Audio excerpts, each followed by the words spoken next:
Welcome. Thank you all for coming this evening. We started our meeting at 6 o'clock with contract issues, and we are back in open session to begin this portion of the meeting. The first thing I would need is approval of the minutes from both our regular July meeting and our special board meeting, which was our board retreat held last week. So move. Second. Any discussion on any of those minutes? All in favor of approval? Aye. Aye. Next, I need the approval of the agenda for this evening. Any issues? As written. As written. So move. Second. Second by Jack. Approval of that? Aye. Aye. Thank you. This evening, we would welcome any public comments about any agenda item, if there's anybody in the public that would like to address us. And just know that in the future, if anybody would like to address the board, you are always welcome. Beginning with administrative reports, starting with any board member that would like to share any training or board action within the last month? Nobody has anything to share? All right, thank you. So moving on to a resolution for a district expulsion officer. If I can just give a little bit of background, there's two items on here with regards to the expulsion officer. Each one of them needs to be dealt with separately. The first one is a resolution that establishes that the board will use a hearing officer for their expulsion proceedings. So that is the first item that requires a roll call vote to establish. And the second one, after you move to that one, I'll explain as we get there. Would like a motion to have a district expulsion officer. I move we designate an expulsion director, officer. And then need a second. Second. And this needs to be by roll call. Jack? Aye. Aye. Aye. Aye. Aye. Aye. Thank you. And now we will talk about who that person Yeah, is. the second item is one that we've been a little bit of a transition with since last spring. If you recall, we had our previous hearing officer was not able to complete the year last year for certain reasons, and we filled in with Attorney John Anderson. John did a nice job for us. I would recommend that we continue with him on the short term until we establish either a process for taking in requests for proposals for a hearing officer, or we consider kind of a process of how we would like to establish who our hearing officer is. Carl Marquardt has been ours for many, many years. I know he has expressed an interest to continue in that role. I haven't followed up since his hiatus with us last spring.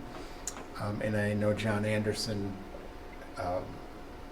has an interest to continue with us if so fit, but we certainly were clear with him that that was an interim piece, so there wasn't an expectation of that continuing. So what my recommendation here would be tonight is to get some feedback from the board so I can proceed with either vetting out additional hearing officers to bring back to you for consideration, or to move forward with someone that you feel would fit that role, or names of people you'd like me to reach out to. Just a question, because I've been on 4 years, and it seems every year whether it's this or the medical officer, is there a defined process where we open it up to any applicant after X number, or we're comfortable with who we have and we just continue on in that way? Is that the norm typically? I mean, I don't know if there's any interest shown from the outside. Nobody has specifically called inquiring about being the hearing officer. We've had Mr. Marquardt for many, many years. Right. And I think we've discontinued there. We really haven't had a process to review or analyze that at any point in the past, other than just the short break in service that we've had. Certainly doesn't mean we have to go a different direction, but I would certainly want to speak with him to kind of see where he's at. But I also know that there was conversation around our table in towards the end of last year, just with regards to how we move forward with all of those from, you notice some of those were expedited and came through a little bit quicker just based on larger staff to work with. So I guess I'm just looking for some feedback on how we would like to move forward with the appointment of a hearing officer.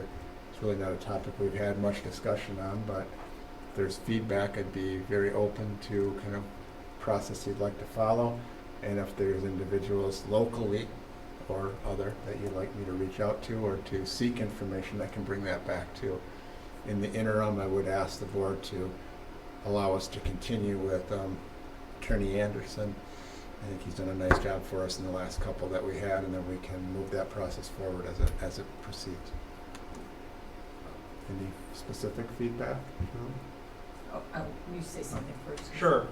I guess I'll go first. I mean, my initial reaction is that I was concerned when we had the issue with Attorney Marquardt not being able to continue, and then once we knew he would be able to continue, the next question I had was, well, who did he have as backup? Because it's an ethical obligation, and it's almost always a malpractice carrier obligation for attorneys in Wisconsin to have a backup when you're unable to continue. So if something were to happen to me, I have partners who can take over. Before I was in a partnership, I had to literally have people lined up to take over family law cases in case I dropped off the face of the earth.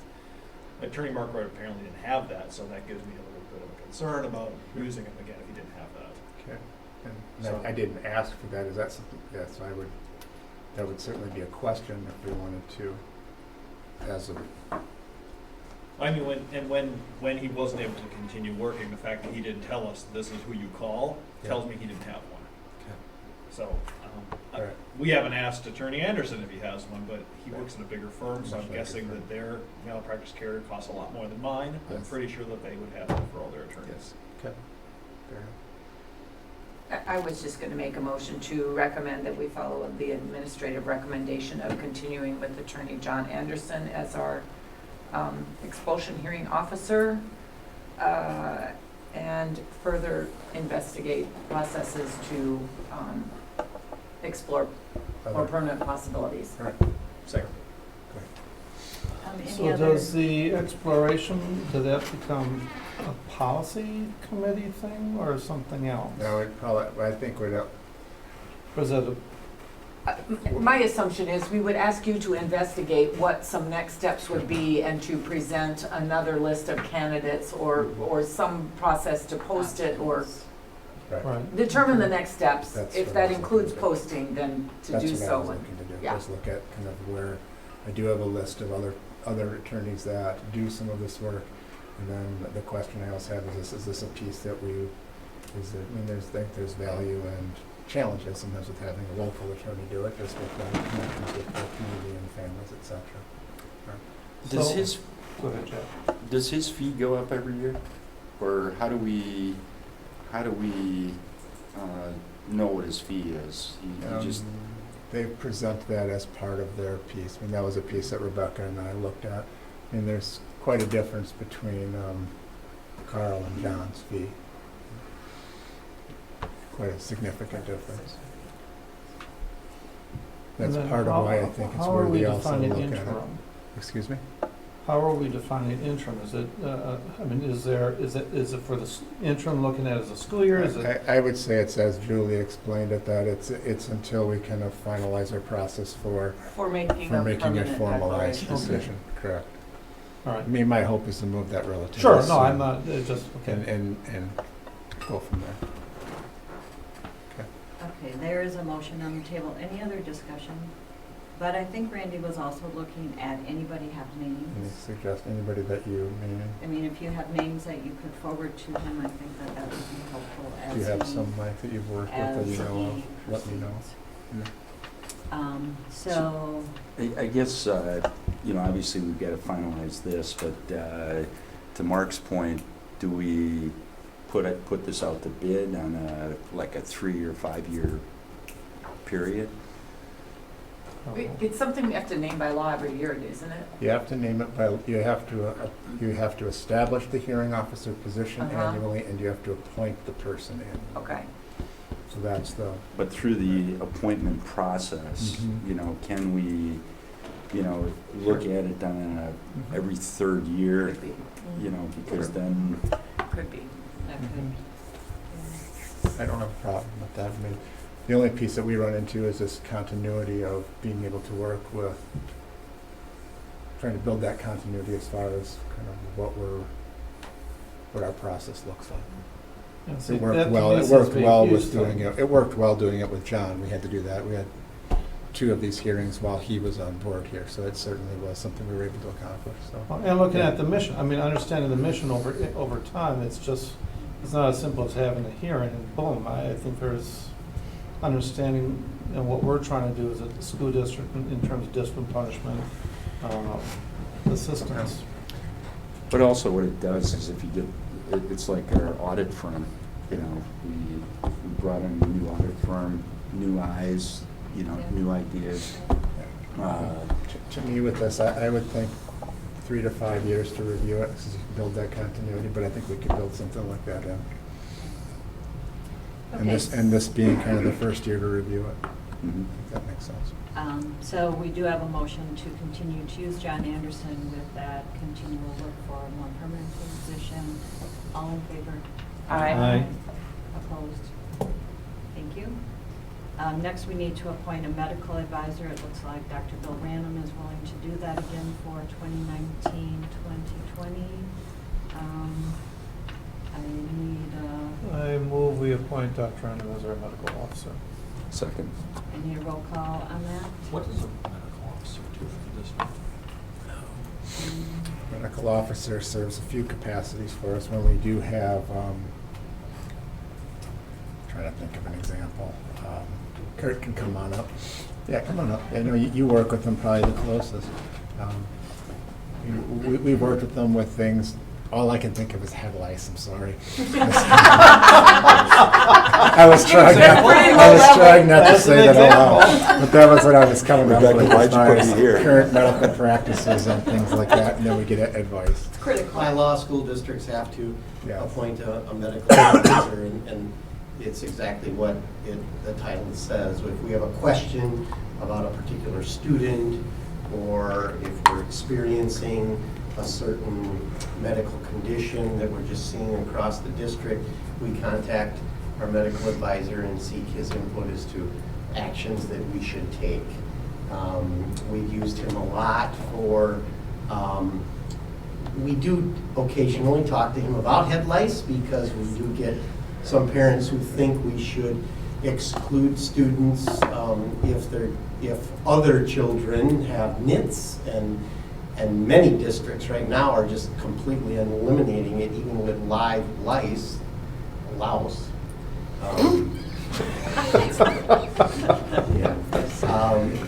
Districts are no longer sending kids home because it's not contagious. It's through contact, it's through sharing of hats and things like that, so there really isn't any medical reason why you would need to do that. We also have, Dr. Random has signed off on our orders so that we can have in all of our buildings stock EpiPens, so that if a person, anybody, would come in and they have our anaphylaxis, that we would be able to administer it to that person and not just wait for EMS to arrive. Also recently signed an order that also allows us to administer Narcan if we feel that that is warranted based on the signs and symptoms. So helps us with protocols related to AEDs and all of those kinds of things. So, very valuable, very valuable. So we have a motion on the table, but we need a roll call to complete that, Jack? Aye. Aye. Aye. We didn't do it, did we? Aye. I'm sorry. Aye. Aye. We haven't done that yet. No, we have not. Yeah. So you Did you that gave me answer your that question? aye, Judy. Did that answer your question? Yeah. It's just me. Okay, next is coverage for the first day of school. And I know that we've always done this in the past, but Mark brought up a thought why we are doing this. So as that is passing around, maybe Mark wants to show or share your concern. Well, it ties in even with our goals that we didn't get to talk about in our board development. I think at the retreat, we talked about looking for more ways to be visible. Concern I have is, given all the different non-board responsibilities people have, some people have a freer opportunity to come in during the workday than not the workday. And as we start saying we want to do things and be more visible, be in the schools on a monthly basis, are people really going to be able to do as much as we want to do? And so if we're going to do something, to me it should be fairly authentic. And this is one day that I've questioned since we've done it. When I was at the high school, I went around and saw the teachers, and it was hard for me to tell the teacher from the students at that point, or some of them, they're so young. So it was really good for me to do that. But in terms of, I looked at, well, one building I got, the principal and I were way too involved for what she or he should have been doing, and I think, and I thought I was a distraction, but they wanted my ear at that point. And in terms of greeting the students, they don't care who I am. If they want to see Mr. Carson, well, he's gone. But it's they want to see their kids and their administrator. I'm wondering how authentic this particular day is, and valuable to take off of work to come in to do it. Is it really that valuable in terms of why we're doing it? I, like you, the kids don't want to see us. You can go to Prairie, you can go to all these different schools, and they could care less if a board member's there. But I've gone and talked to the teachers, welcomed them back to school, and they seem to take that positively. But would we be better placed then if we're going to see the teachers to go on the day other than when they're looking forward to getting ready for their first day with the kids? Before the first day, or something of that sort, to actually go in and interact with them, short term. Well, we do the listening sessions. Why not? I mean, in terms of if we, I don't know. It's just, that was a thought I had. And I have to say, I sometimes feel very awkward on that day. You're standing there and you don't really know your role. I've taken Jack's approach. I just walk down the hallway and, greet the teachers, welcome them, thank them for coming back. Because the parents and the students, they don't know who you are and they don't care who you are. They're kind of into, let's get that picture under the flagpole, move on. So I guess I could go either way. I mean, I think there's some value in greeting the staff, and maybe Yes. we, as a group, should more define our role instead of being awkward. I agree, the principals don't have time to deal with you, and maybe we make that known. They, some of them feel like they should take care of you, Yeah. but they don't. I remember one elementary I went to, and the principal actually assigned me to help kids go from one bus to the other, which is great. I enjoy doing that, but why did that person have to take time to find a job for me? Yeah. They shouldn't have had to do that. But my experiences have been all over the map that way too. There have been times that the principal has said, you watch this door and direct them this way, and then I felt like I had something to do. Yeah. That makes it better. I do think the staff appreciates when I come. I've gotten really positive feedback from staff thanking me, but my expectation is not that the principal babysit me or have a long conversation with me. Correct. It's better if we're more useful. Julie, has this been around since you've been on the board, or why? Yeah, it has been. History. I can't It's see why history. they would want me to tell kids where to go on a bus. I mean, No, at which door to go in, I or mean, blah, blah, even blah. then, why, I don't know why I would be there to do that. I don't exactly know what I'm supposed to do, other than wear a big hat and say board member, glad to have you here. I'm lost as to what we're supposed to be doing. Yeah.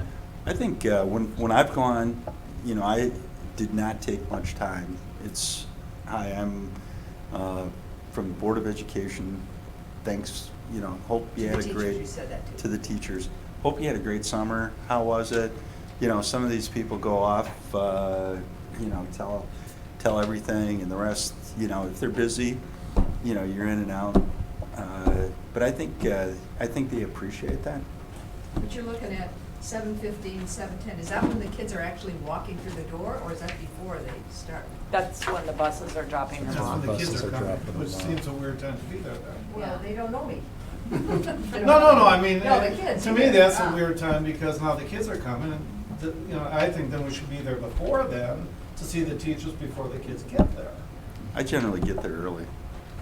And, Yeah, I totally get your point. It would be nice to get more feedback from staff on when would be the best time for us to come. What would their preference be perhaps, but. So, One of our goals was to be more involved in the school, but I think it should be more authentic. I totally get what you're saying, but that's the other reason I like doing it, is because that was one of the few times we had a rotation, we all actually made sure we got to one of the buildings. So,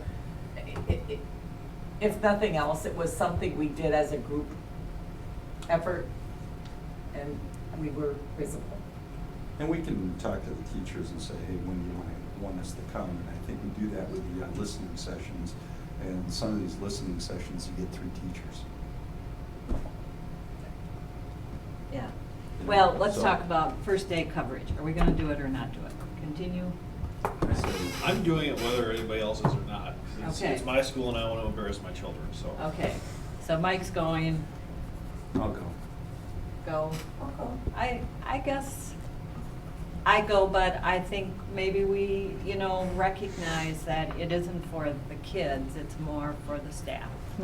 And we greet the staff and we welcome them and, If it wouldn't be too much trouble for Randy to poll the administrators and say, we are Would they happy. Well, let like me to throw say, another, "Would they not," let or- me throw another thing. I mean, I know, and it's maybe unique to me. I can't take off work on Tuesday the 3rd, or I just take the whole day Okay. off. I Yeah. can't, because I have no And You son. can't, and you can't come late. And so I have Yeah. one day I can do it, but, I mean, I would very gladly then go on Wednesday and Friday or something, a Right. day that's not designated. Right, Yeah. But there are some that we do. There's a couple Yeah, on there's, our there's 2 on Wednesdays. Wednesday. yeah. Yeah. So Which you would allow do me to go to one on building. Wednesday. Mhm. I think the only feedback you got when you set them up, Rebecca, was just to communicate to the board that it's a very busy day, particularly for the elementary principals, Ah, as they're moving people through buses and trying to track. They also would love to see them, but it is a busy day, so just so they don't expect us to Yeah. talk to them or I've whatever. never had that expectation. So I've that never was- had that expectation, So- so. They have everybody, okay.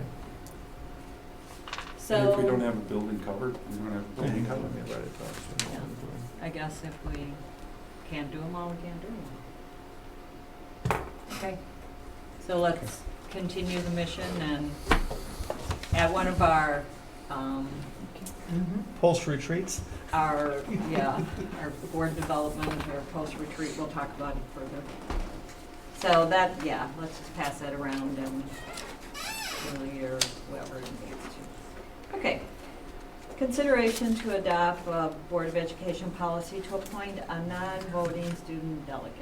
Mike kind of brought this to Randy and and I appreciate you doing that, getting this on the agenda. I know we talked about it a little bit, so do you want to address that, Mike? Sure. I guess it popped into my mind with a student putting something in the newspaper recently, and I know Anea Keenis, who's my neighbor, but was the student council rep last year, and I think the year before, 2 years. had brought it up as an idea, I think in her last presentation in either April or May. So it came to my head, we hadn't talked about it over the summer. I wasn't here in July, but when I went back and checked in the meeting, we didn't do it then either. I looked at some other districts and their policies. I mean, Madison has this overtly long 3-page policy for how to impeach student reps and everything like that. I don't think we need anything that complicated.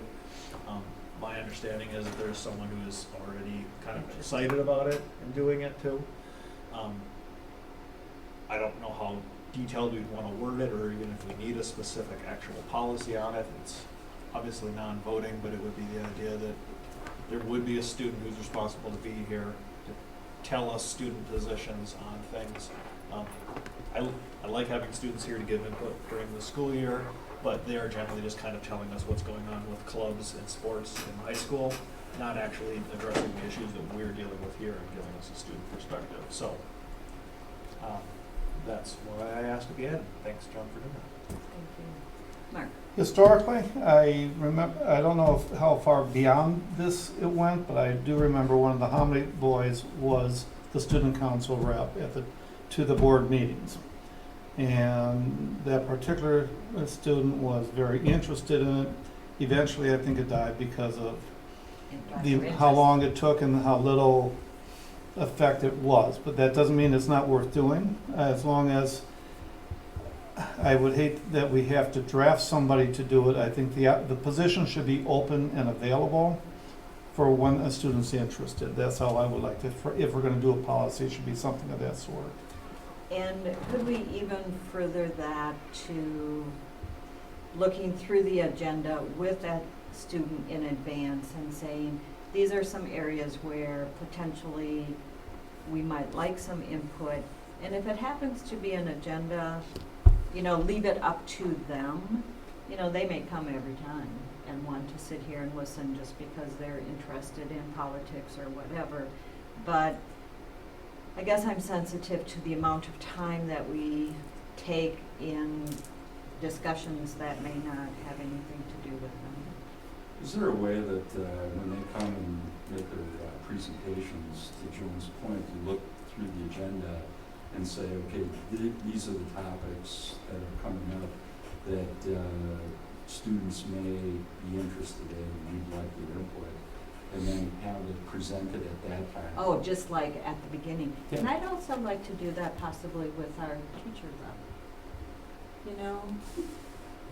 At least discuss that option of, if there's something on the agenda that we'd like some teacher feedback, but let them know in advance. Right. They get the agenda in advance, kind of meet with them or have some type of discussion. So yeah, they can kind of give that input. Then we can go back to student council president or whatever, Yeah. and it, go ahead. The problem is, they're not gonna have time to go back if they get it the Thursday before the meeting. So I think there has to be an opportunity for them to Oh, maybe yeah. come back the following meeting with a response to what was discussed, because at least for me, I get this agenda with all our things the Wednesday before, and how are they going to be able to get what they want from whom they need in 2 days? So if they sit on the board, they're gonna have that same Right. two-day time frame. Um, So, it seems like it, and even if we want to delay it till the next meeting so that they have a month to, take a look at it. It's the same I thing. agree with what you're saying, getting the response. I just don't know how they can do it pre the meeting. Well, if it's items that come through committee work, there's the potential that you would know what was gonna be on the topic from committee work, so you would have a longer lens. And maybe, again, relying on administrative support, advanced thinking, that they know what topics are gonna be bubbling up.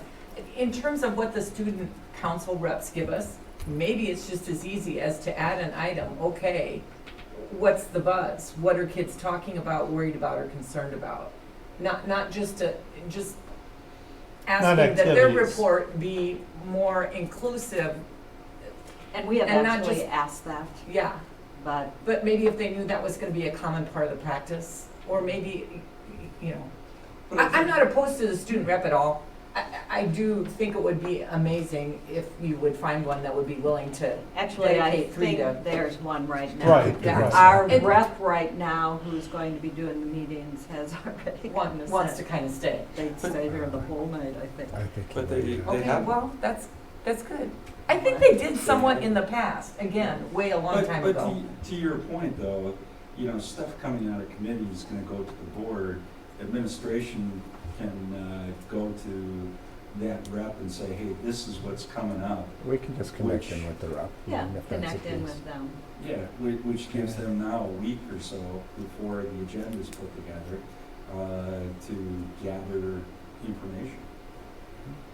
And I would assume that they're gonna gather their information either by just asking, you know, their close-knit friend, you know, the group of friends that they hang around with, or I don't know how active, you know, the student council meetings are. Mhm. You know, does the student body come and participate? Yeah. You know, so, you know, you're gonna get, you know, a very narrow view, You I will. think. It will be. I think you're generally going to, and I'm just projecting here, you're probably going to get a student who may ask a few friends or may ask a few other council members or something for an opinion. But generally, I think they're going to try to hopefully represent just what they view as kind of the general tenor of the school. And then we got to weigh that. And that's part of what it is. But I think that I agree with you, Joe, and the individual who's looking to be our rep this year, I think will be very He's engaged. eager. He's eager, yeah.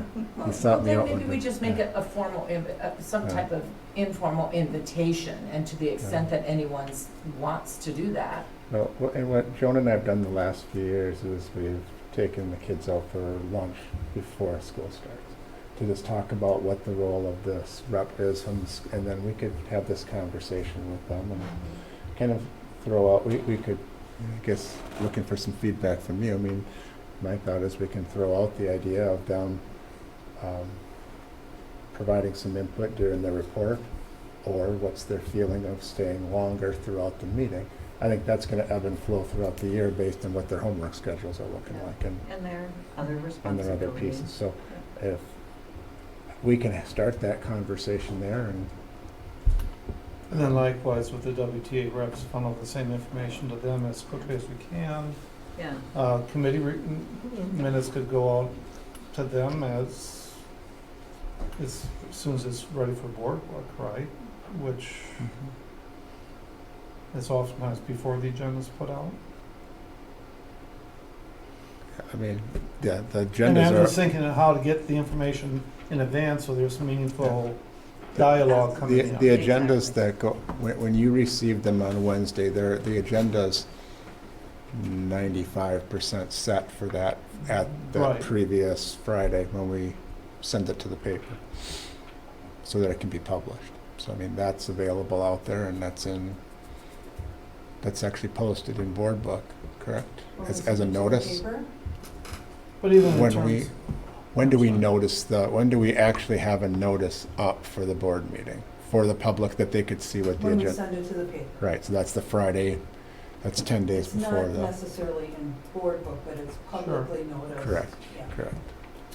but then also the committee agendas, sometimes, I know they help me prepare. Mhm. Maybe that's what we should be sending to the WTA reps so they can see, is there an item here that's germane to them? It Right. gives them time to look at it. And I guess the piece that I would just question, Mark, is I certainly agree that there's a lot of things that our teachers have that as input pieces. We have 580 employees, 300 of which are teachers. So I do have other employee Well, groups too. yeah, So I mean, yeah. that's a piece from just a You need to think about, I logistical guess, aspect of how we want to do articulate that as well. too. Right, Because that's you're right. certainly a piece of feedback I get from all of our employees, is trying to be well-rounded, that we are an organization run by certainly a core business built Well, around that's a teaching good and point. learning, but also other employee groups. Yep. I guess from the student standpoint, you know, the committee can say, hey, we want some student input on that. They get you know, you can share that with the student rep and say, okay, you know, this is where the board meets. We Mhm. give you a presentation, address that during your presentation so that we get feedback. And then when it comes up to the agenda item, you know, we've got that feedback. Does that kind of lead in the direction you're looking at, Mike? And I know that you've also talked just about a policy that kind of establishes that. Sure, I mean, I brought it up kind of last minute, so there's Yeah. nothing drafted, and hasn't No. gone through policy yet. I mean, so, there's lots of ways to do it that we can't do quickly, you Right. know. Other districts provide some amount of credit for it, because it is a time investment. Right. And I don't know if there's a way we could do that anytime quickly, Mhm. do that too. But that's an option as well, if we're concerned about incentivizing actually caring enough to show up and stay, Mm-hmm. or do the work ahead of time, so. And we could think about some of those as we kind of enter this with our student to get some feedback from them Yeah. as far as what works, what doesn't. Does that work? Yep. So start off with Joan, you and I'll find a time to meet with the kids and talk to them. And we'll toss some of these ideas out and then move that forward in that direction, and then we can evaluate and see if there's any different model that we want to try, or if we want to actually go to the route of needing to write a policy, et cetera, that adopts that.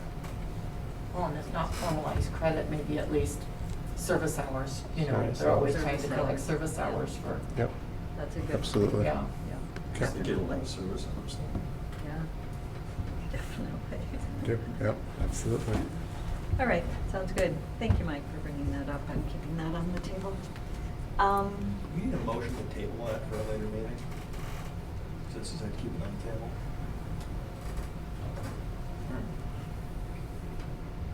Administrative report action items, starting with an addition of special ed para.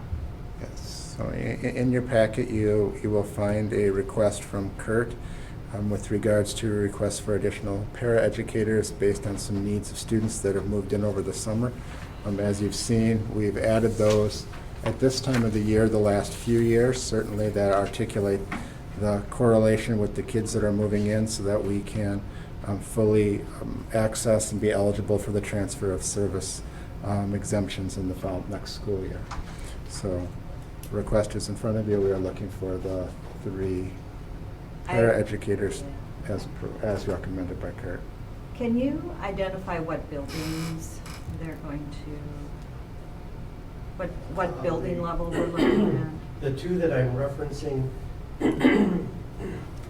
excuse me, in the second paragraph, would be Prairie Elementary School.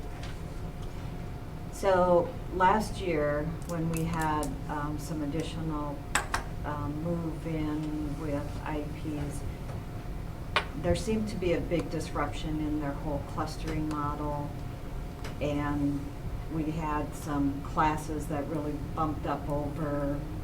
I just want to be careful, you know, hiring a pair is great, and I know that that does some of it, but these kids are eventually going to fall into a classroom. And I just want to be sensitive to what happened last year when we had some August move-ins and we kind of had that, so. Yep, as these and other students have been moving in, I've been reminding the principals about that because they're all Yes. aware of that. Yes. And they are doing a much better job at not condensing. Can I also ask a question about the clustering, just because of the issues we had last year? Do those classrooms start at a lower student-teacher ratio, or are they at the max like all the rest? And then we have a move-in and all of a Yep. sudden we have higher than desirable with more IEPs, which was, I believe, one of the big issues last year. Yep.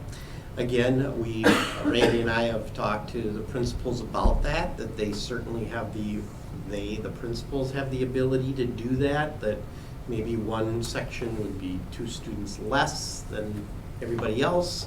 One of our challenges, and I'm not sure where, Steve, maybe you know where we are with, I know some of our buildings have already reached the maximum capacity for particular grades, which is actually one of the reasons why these students are attending Prairie, because they actually moved into the Arboretum area.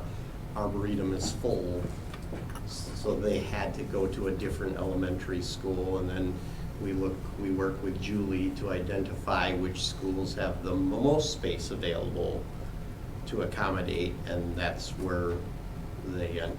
So that's one of the challenges that we have, because there are other buildings that have reached maximum at other grade levels and are sending to Yeah, other I guess I buildings. just have to be very cautious and sensitive to Yep. the debacle we got into last year.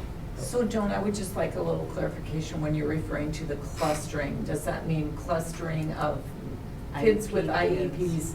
And we attempt to cluster them in one classroom with co-teaching, it's that co-teaching model. You cluster them with a special ed teacher with a regular ed teacher. But last year, we had definitely some issues, and it was at Prairie. Because we We had. also do that with our English learners as well. So Kurt, is there another one of those, is this another one of those areas and, you know, way back, I thought we were doing that, and then I heard we were getting away from that, and now it sounds like we're back to it. Am I mistaken? Or have we always done that? This has always been our practice? We've always done it to a degree. Right. We've always done it to a degree. But I don't think One we of the things did that the Kurt- co-teaching. We did not do the Oh, that's co-teaching not the before. Right. What That is Kurt's- new. What That Kurt is new. has tried to do is try to line up special ed staff to be more specific to grade levels. So they weren't Right. bouncing between grade levels, and that they had more of a specific focus. So that's what Joan is talking about, is the co-teaching, co-planning model, where they're actually having a teacher and a special ed teacher responsible within a classroom, and you may cluster kids within there. What occurred last year was the class, we had a number of kids that moved in later in the summer. In many one with- particular grade. In one It was particular really grade. one particular grade. Second grade. And then those numbers went up, and that Mhm. caused some of the pieces. The other things that we're trying this year to help address things we learned from last year was you have I call it a floater teacher, but it's Yep. basically you have a special ed teacher who's able to be more of a support across all of the grade levels as opposed to assigned to one. So you've got both. You've got the co-teaching, co-planning, and then somebody who can also help address some of the behavior issues and any of the other issues that come up. And last year, in fourth grade, not only were a group of special education teachers in one pair, the EL students were Oh. also in that same pair. And that is, my understanding is that is not happening That's this right. year. I just have to, you know, because I have been approached by already a teacher who is at max and is clustering, and those things kind of break my heart, because that is really, we went down that path last year. So, is it possible then that you've got the co-teaching room assigned, room or rooms set up? They could have a disproportionate number of special needs students in there because you have the resources to deal with them. They won't, I guess it depends what you call disproportionate. They'll have more, but they won't be over, again, without having the numbers in front of me, A third of the class, They- a quarter they of the won't. class? No. maybe You're- a quarter, You're looking won't at be a 3 to third. 5 students. Yes. But But 3 to if- 5 high-need That's a quarter of the students, Yeah. when you're at 22 and you're in those elementaries, I understand last year we had a kindergarten that bumped up to 23, and that was a clustered group. That just, those things we Yeah. have Yep. to stop. I guess that's my question. So if you're at X number, new students could be put in there because we're not quite at the cap, which could just thin Yes, the class somewhat. yes. So you, I know in the particular case of the students in this memo, they're not being put in the same they're not being put in the same team. They're in different teams. Okay. But, and principals are doing where they may be spreading the kids out more, but then for the literacy blocks, some of them from here may be coming over here for the literacy block, but then going moving back. So one of the things Joan asked me about today was a breakdown on all the class sizes by section. So I've asked Julie to put that together, and Rebecca is making sure. It's this time of the year as we start having, it's a bit fluid with kids moving in and out. So, but I'll share that with everybody so you can get a picture of what it is. And could you also share the number of IEP kids in those sections that they I can exist? see if I can If we find that. could, I would Are you all like? the IEP kids in clusters or some, they're spread out? There's some that are not in, there are some that are like onesies or, yeah. But then they don't Not have all. the co-teaming, then the floater works with them if they need. Depends on the building. It depends on the building. Do you have case managers along with co-teachers? or- Yes. So they're responsible. So Yep. some special ed teachers have kids all over the place. Usually only in one grade, One but they grade. may be in multiple homerooms at a Mhm. particular grade Okay. level. Right. Mhm. Kurt, which grades are Full and River in? Third is, I know third grade is, I don't know if there are any other ones, I know third grade is. When you say full, what is full? Said it's there. No, it's at but I the mean, is it maximum 23? level. Third grade would be 25, 24. right? Is that elementary all over? No. No. It's 22. different. 22. Yeah, It's 24, it's isn't it? 22 up to second, K1 and 2. And then Mark. goes up to I don't know what the answer is, Kurt, because I can remember being in another elementary other than PES a couple of years ago for the teacher board discussions, and one particular elementary school felt like they were the dumping ground because all the new kids kept coming in there. And of course, it's based on your enrollments, you know, and so that year it might have been Arboretum. This year is Prairie, but I guess my concern is how do we, perception becomes a reality.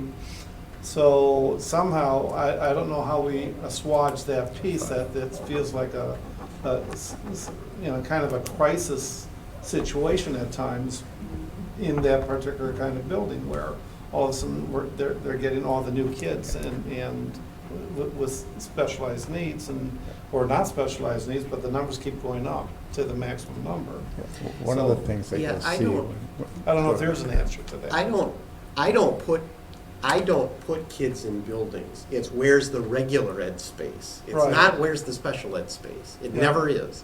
Julie will ask me, where should this student go? And I said, well, where do you have regular ed space? Exactly. So that's Yeah, where the that's kids the go. answer. Right. Right, And then right. we provide the special ed services wherever there's regular And that ed piece I space. get, So but this it- isn't a special ed. No.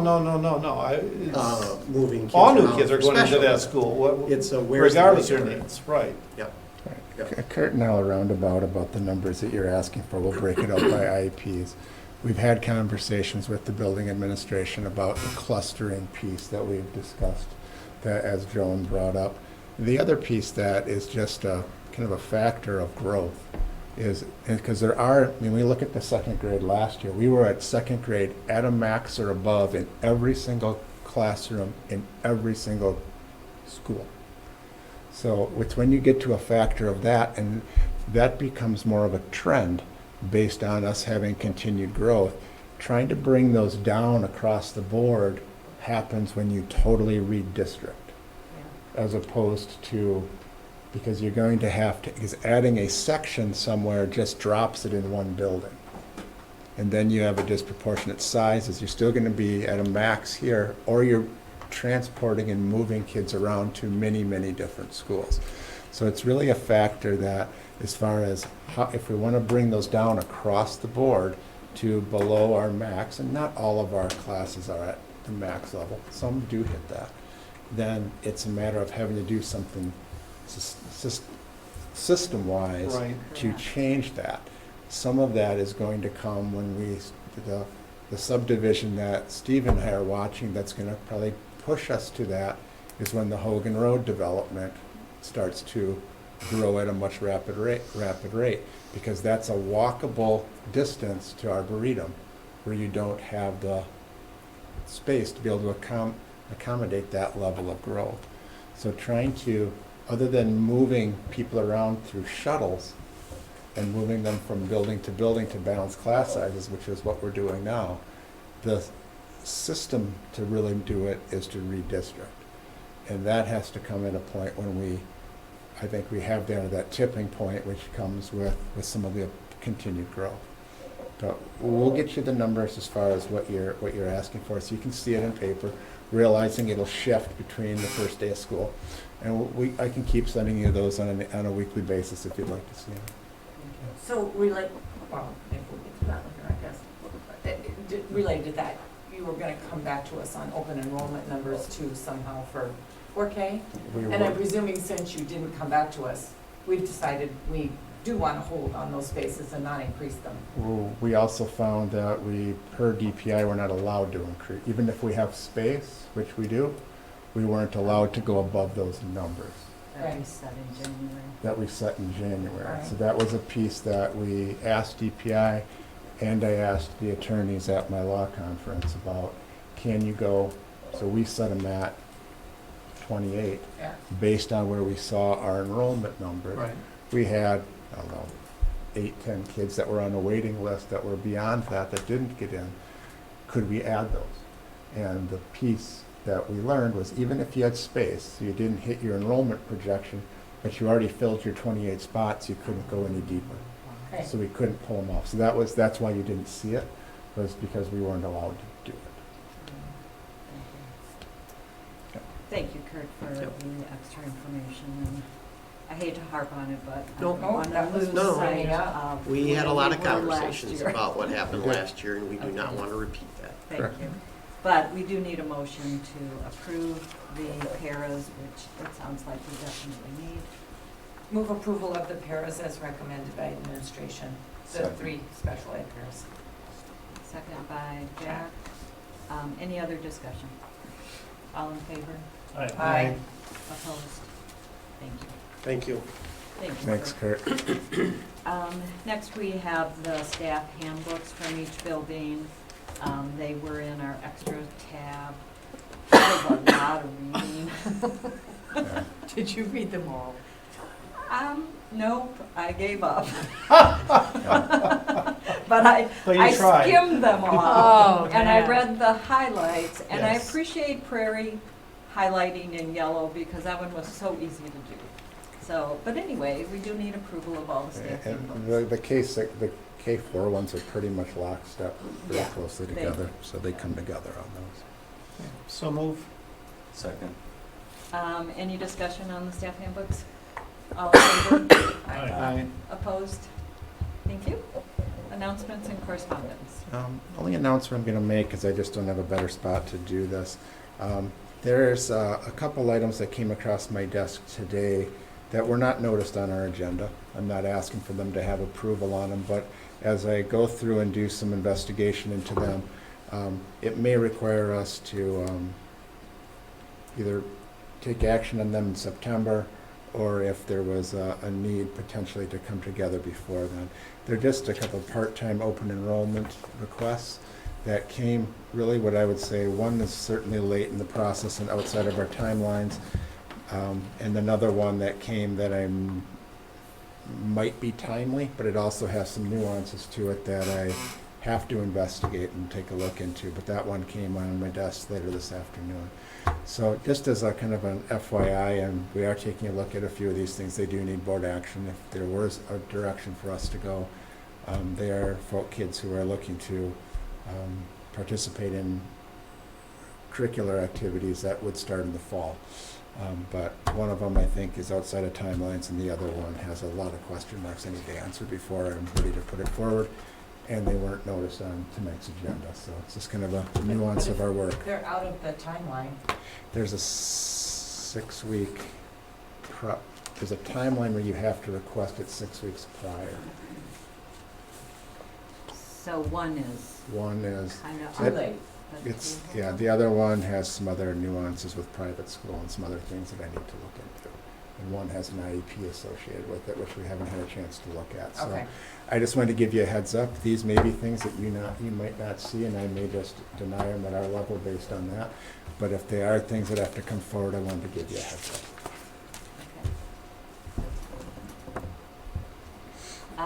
Moving on to committee reports. The first one is the special meeting we had planning the retreat. We met with Heather a lot during lunch, and basically the minutes were in there pretty briefly. Next is the facility committee, and they usually report, so. And I'll take this. There's 2 items on here that we're looking for some feedback on. And they're both with relation to the the old public library building, across from the high school. I have 2 agenda items on here that the committee discussed, and both of them were felt that it was best to have a broader discussion around this table. The first one is really with regards to the deed review of the parking on the south side of the building. So the parking that's by the old library building, that's articulated in the design that's in your packet.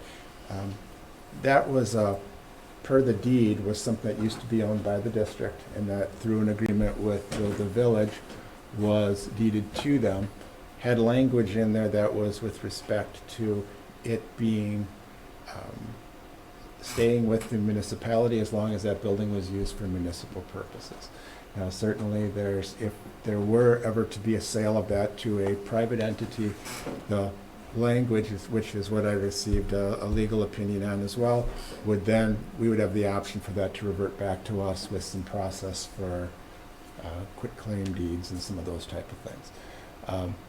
From my perspective, I think it's just fair that we have a discussion around this table to see really what is our position on that, so that we could communicate that to the village as far as this is the status as it's been brought to our awareness, and if they were to sell it in a different direction, really what's our position on it. Now, I know that there has been some conversation from the village in recent weeks, and I believe that there'll be some exploratory conversations about do they have other municipal uses for that they might explore. I think that's possible as well, so this may be a moot issue for us. But in an effort just to be as transparent and communicative with the village, I was hoping just to have a conversation, if we're able to determine, do we have a position on that? And then at some point, I'd like to put that in writing to the village of where we stand, so that we could do that. And I could bring that correspondence back at a future meeting for you to take a look at, and then we could send it collectively. Just for information, how many spots are we talking about? Can you pull it up? Rebecca, do you have that on there? I think so. Scroll down. Basically, that line of parking. 17? Okay. Something like that. But that's generally the picture that you're looking at. Right. I mean, this is what Todd Schmidt shared with me, so I could share with you with regards to what they found in their deed discovery. I just had our attorneys check on it to make sure that this reads, and I could advise you accordingly.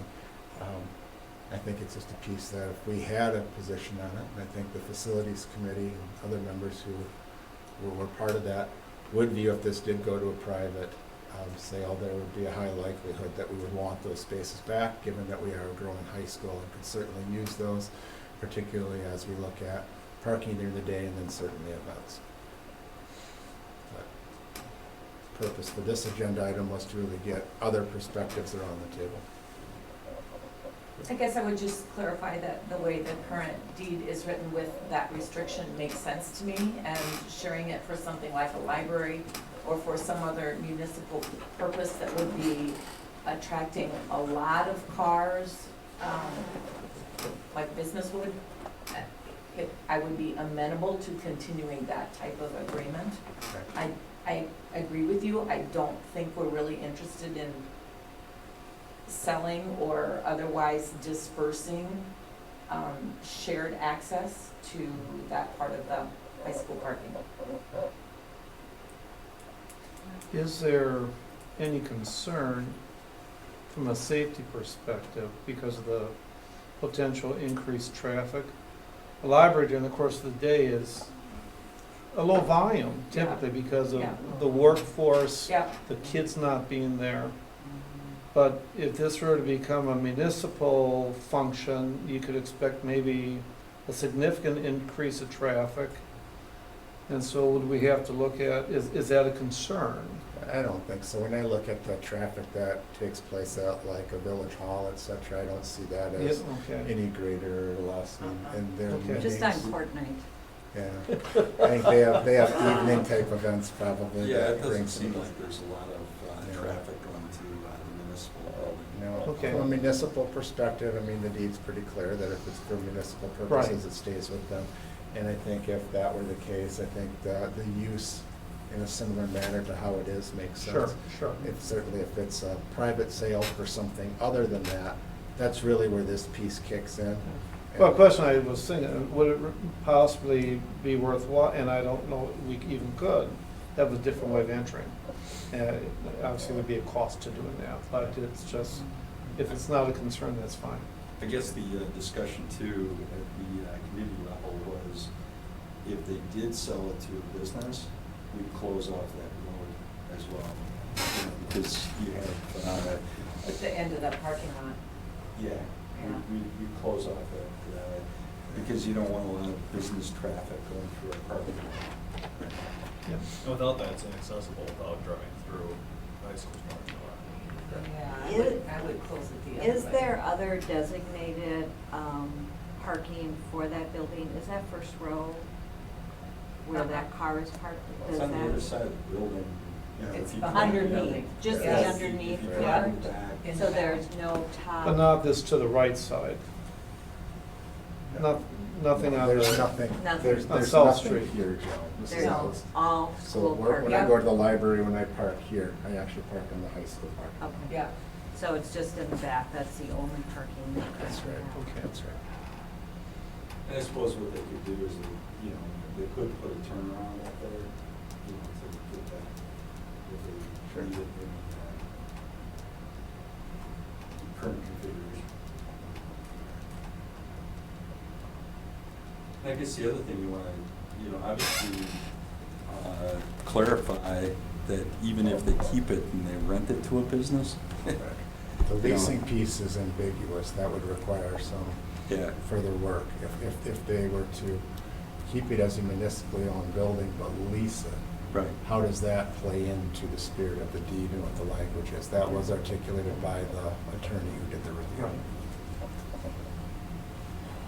So I would articulate that we'd assume that if you lease it to a business, it's for business purpose, not municipal purpose.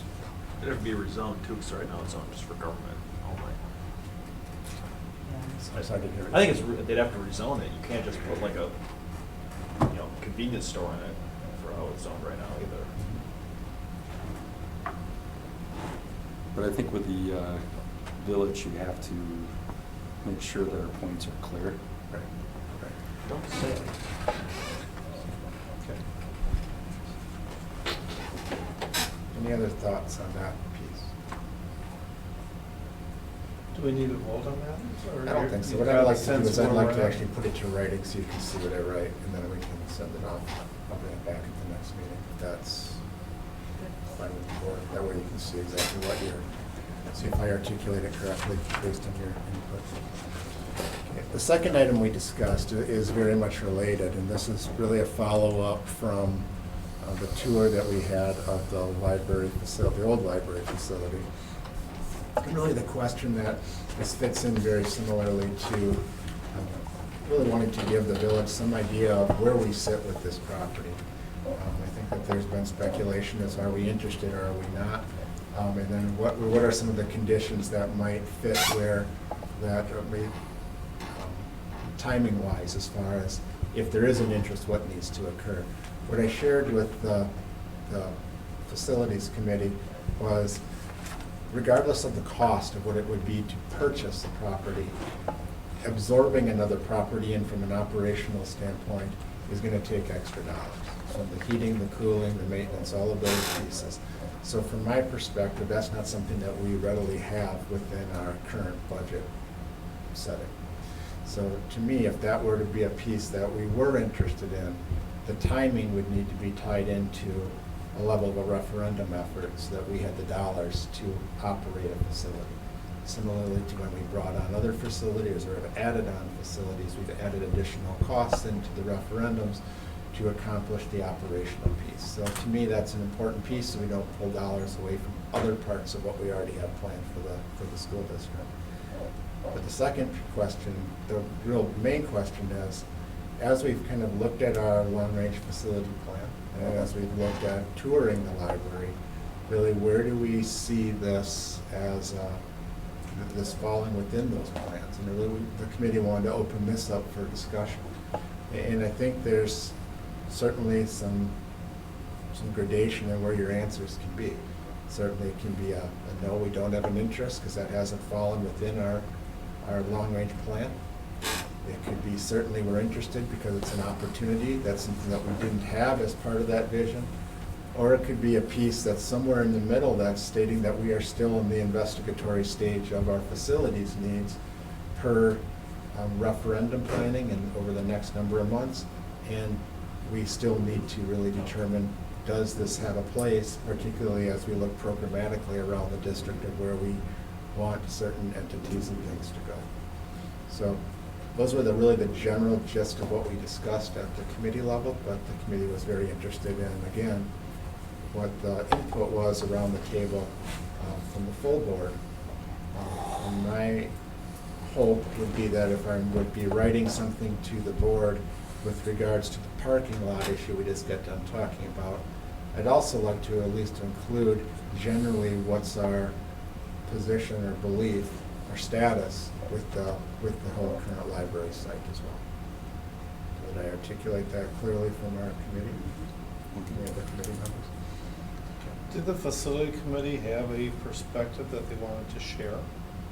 Probably not a coherent one. That's fair, right? Well, I think some on the committee wanted to look at it and see if the price would come down and you could pick it up, and others said no. You know, because we're picking up an old building, we're picking up maintenance. You know, we already have maintenance challenges. You know, we're deferring maintenance on our existing buildings. We're going to go to a referendum with a new middle school, which opens up the old middle school for something, which is already set up for, if you want, alternative school or offices. You know, everything is there. Wellness clinic, you could probably put the wellness clinic in the office area, so people coming in and out, you've got that parking in front that you could reserve, for that activity if you wanted. And operationally, you've got another building that you have to staff and, take care of, and, it doesn't make sense. If we had a lot of extra, if we didn't have this space, then you'd say, yeah, that probably makes sense. But given the fact that we're building new, we're building maintenance funds into our referendum so that we can keep our properties up, it doesn't seem to fit the operational needs of, at this point. I guess I don't really disagree. I mean, my perspective on it was it's very difficult to come up with a response to the question of, are you interested in this property when, one, we have absolutely no idea what the village actually wants to sell it for. The numbers changed dramatically over the course of the last year. It's frustrating to hear some of the village say the district at best is being wishy-washy when we don't even know what the price is. It's very difficult to respond to that, and we don't even know what they're trying to sell it for. So there are benefits, there's costs to it too, but I think it's well said that we have a big property sitting very close to it that we don't know what we're going to do with that either. So. And I think if we don't have a good plan for what are we going to use with the old middle school, we can't mothball it until the high school needs that space. I think the referendum is doomed,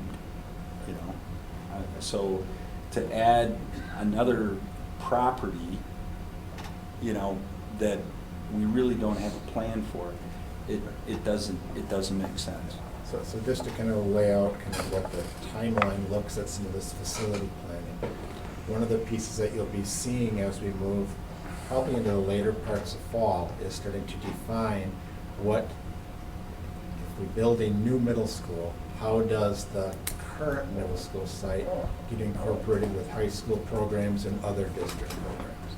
So that's the piece that we will need to be bringing back to you and bringing you some options and talking to you about a lot of the things that were shared. I mean, where do we have alternative ed? Where do we place some of our transition program students? Where do we do different office space pieces? And where do we expand other programs, wellness clinic included? Where do we see that? I think those are pieces that are still forthcoming in the discussion. And that's a piece we can't answer right now, is all of these pieces are going in these numbered locations, so how would you use the parent libraries? I mean, that's really the situation we're sitting in. Do I hear people saying we don't want it? I guess the way I would articulate it is the location makes it difficult to want to dismiss out of hand, but on the other hand, it's far from a dream property, even when we're considering what the options of price and how we could possibly use it. Whatever the village could possibly sell it for, we would need to dump extra dollars into retrofitting it and making it fit whatever our dream was. It does seem likely we've got other spaces that would be easier for us to work with. I think when you go to referendum, you can build the space that meets the needs. And we're not shoehorning something that we got a cheap price. The other attractive part to wanting to keep it on the table is that way you do control the destiny of who's occupying that building. So, you know, the minute we say we're absolutely no way interested, then we have to be willing to deal with But is that however what they're that calling us space. wishy-washy about? No. Well, You can't control your No, neighbors. you can't. know? You can't control your neighbors. You can't tell No. your neighbor, I want to interview him before. I get it. Before you sell. You're absolutely right. You know, That's and, right. You know, if it becomes a problem, you put a fence up. Yeah, that's right. You know. Mark? I'm personally opposed to the purchase. Yeah. For basically all the reasons already given, but we don't know the cost. We clearly don't know the cost of retrofitting. Yes. And I hate the term retrofitting on a new building. Yeah. We're purchasing something, we're gonna retrofit it, and we don't know to what. We've already articulated the concern for how the middle school is going to adapt to the high school. Yeah. But we also have another educational facility just down the street that we are continuing to expand Yeah. for extended classrooms. Yeah. And we're retrofitting a 1930, 50, 60 building to make it as contemporary as possible. But if we were actually looking for this new building that we have yet to acquire, that we're going to have to retrofit for some other educational purposes, is that an ideal situation for our kids and for our constituents if we don't know the cost for the retrofit? Right, right. And to me, it's just It makes it poor less time, attractive. Yeah. interesting opportunity, but it's just not the right time, and the costs just don't seem to justify it from my perspective. The last piece is I experienced the old new high school that was the open concept that then got closed up into individual classrooms. And it created about 15 years of ventilation, heating issues because it wasn't designed for that. And we have a beautiful open concept on the upper level. But how are you going to retrofit that in an efficient, efficient way for use, efficient for cost, when it's not designed for that kind, it's not designed for anything but open air flow. That's what it was designed for. Yeah. And so for all those reasons, I just think it's the wrong time, the wrong amount of money, and we're trying to fit something that isn't in our plan. Yeah, I agree. The location's great, but Yeah. it's not in our long-range plan. Is this up for a motion or what? I'm just gathering some information today, and what I'll do is take really what I'm hearing from around the table, and I wanted to just put that in writing to bring back to you to see if that clearly articulates what I heard from you, if that's fair enough for the board. So one of the things, Chris Zellner, I read, I think in the paper where we were wishy-washy and so forth, I think a year ago when they came to us on this same topic, you know, we said no, we don't want it. And then they came back to us and said, well, geez, can you reconsider? So what's really brought it back on the table is particularly as the new library has become situated and opening, there's been conversations community-wise, and I think that there's people who are expecting. Mhm.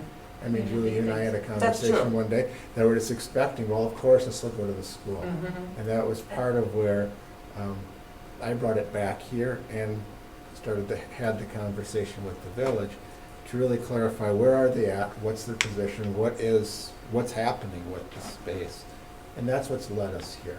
So I think partially was to try to be forthright to answer at some point community that's wondering where is this position, where is it going, and some who are projecting that it would naturally just go to the school.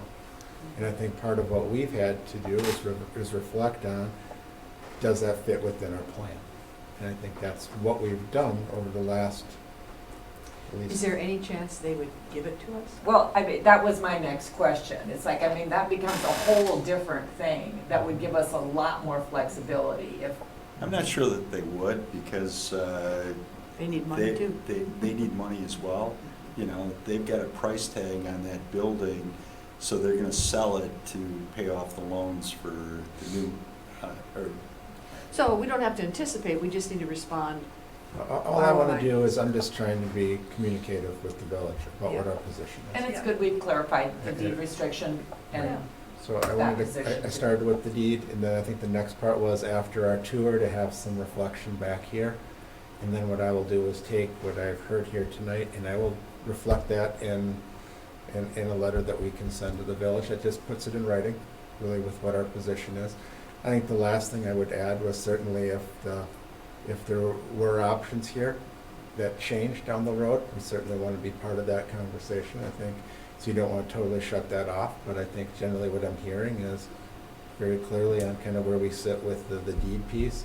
And generally, and what I'm hearing around the table is that at this point, we don't see the current library site as being in our immediate planning needs.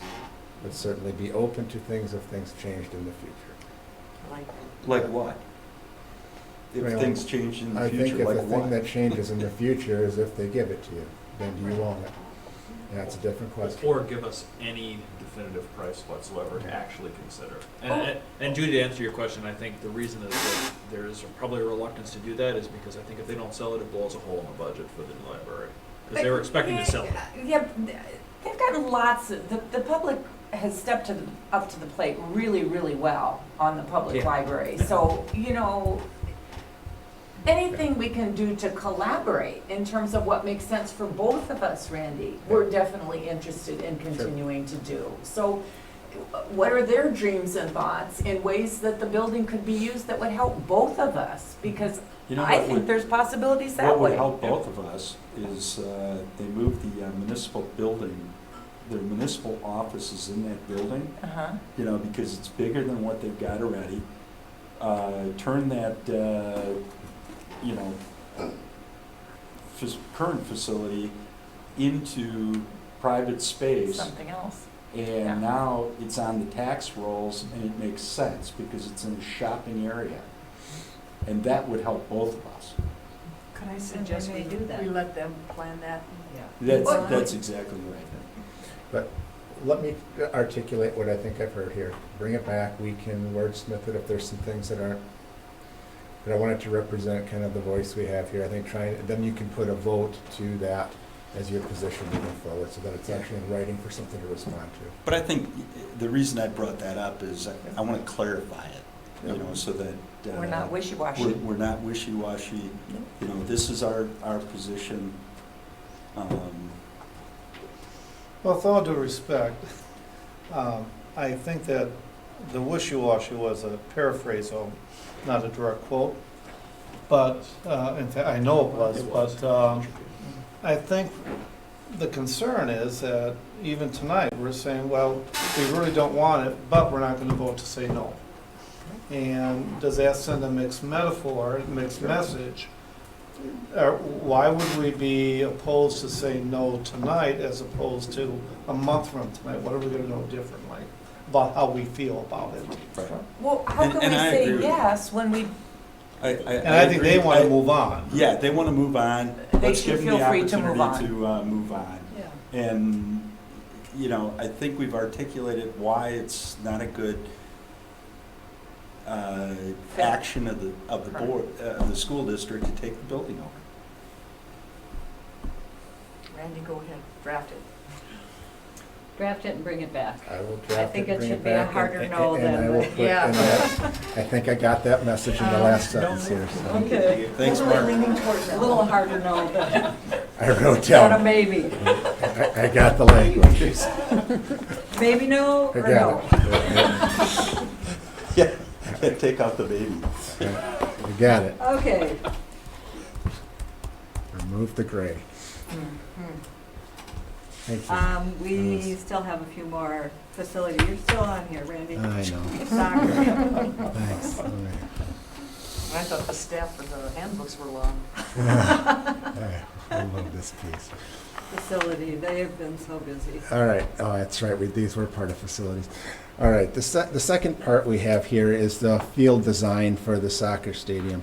One of the things that we've taken a look at is our timeline with regards to the soccer field project, and not only in relation to the fundraising group that's looking at the turf field, but also given the report we received from Rutler with regards to the condition of our field. Conversation we had around the facilities committee table was to position us to be able to make really decisions to move any project forward, if that's really what we would choose to do. For example, if there was no fundraising group, would we be considering a action on that field with relation to like a grass field or a replacement? To do that, we need to have some design work done. So what we are asking for, and what we asked the facilities committee, is to give us the green light to move ahead with Rutler to do the field design, with the base being a grass field and then an alternate being the cost for the turf field, so that we have both costs in front of us. This allows us to move the project forward, the fundraising group to do the work that they need, and then we would be making a decision probably this spring with regards to a direction that we would potentially go through the whole bidding process this winter to get more hard numbers. But the first step is really moving ahead with the field design piece, which is essential no matter what direction this project goes. So the facilities committee did approve that, to recommend that to the full board tonight. So that's what the first item is. So we need a motion for that. Before the motion, I just had a question. So the cost of that study would be recouped from the actual project itself? Or is it actual in the budget? I think it's a percentage piece that's within the budget for the project. Okay. I so move we approve the design. Second.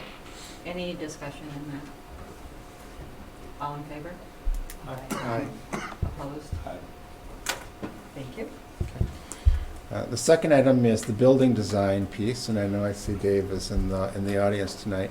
The fundraising group has come to us, and you'll see the email that's attached from Dave Kettner and from the One Community, One Goal Committee.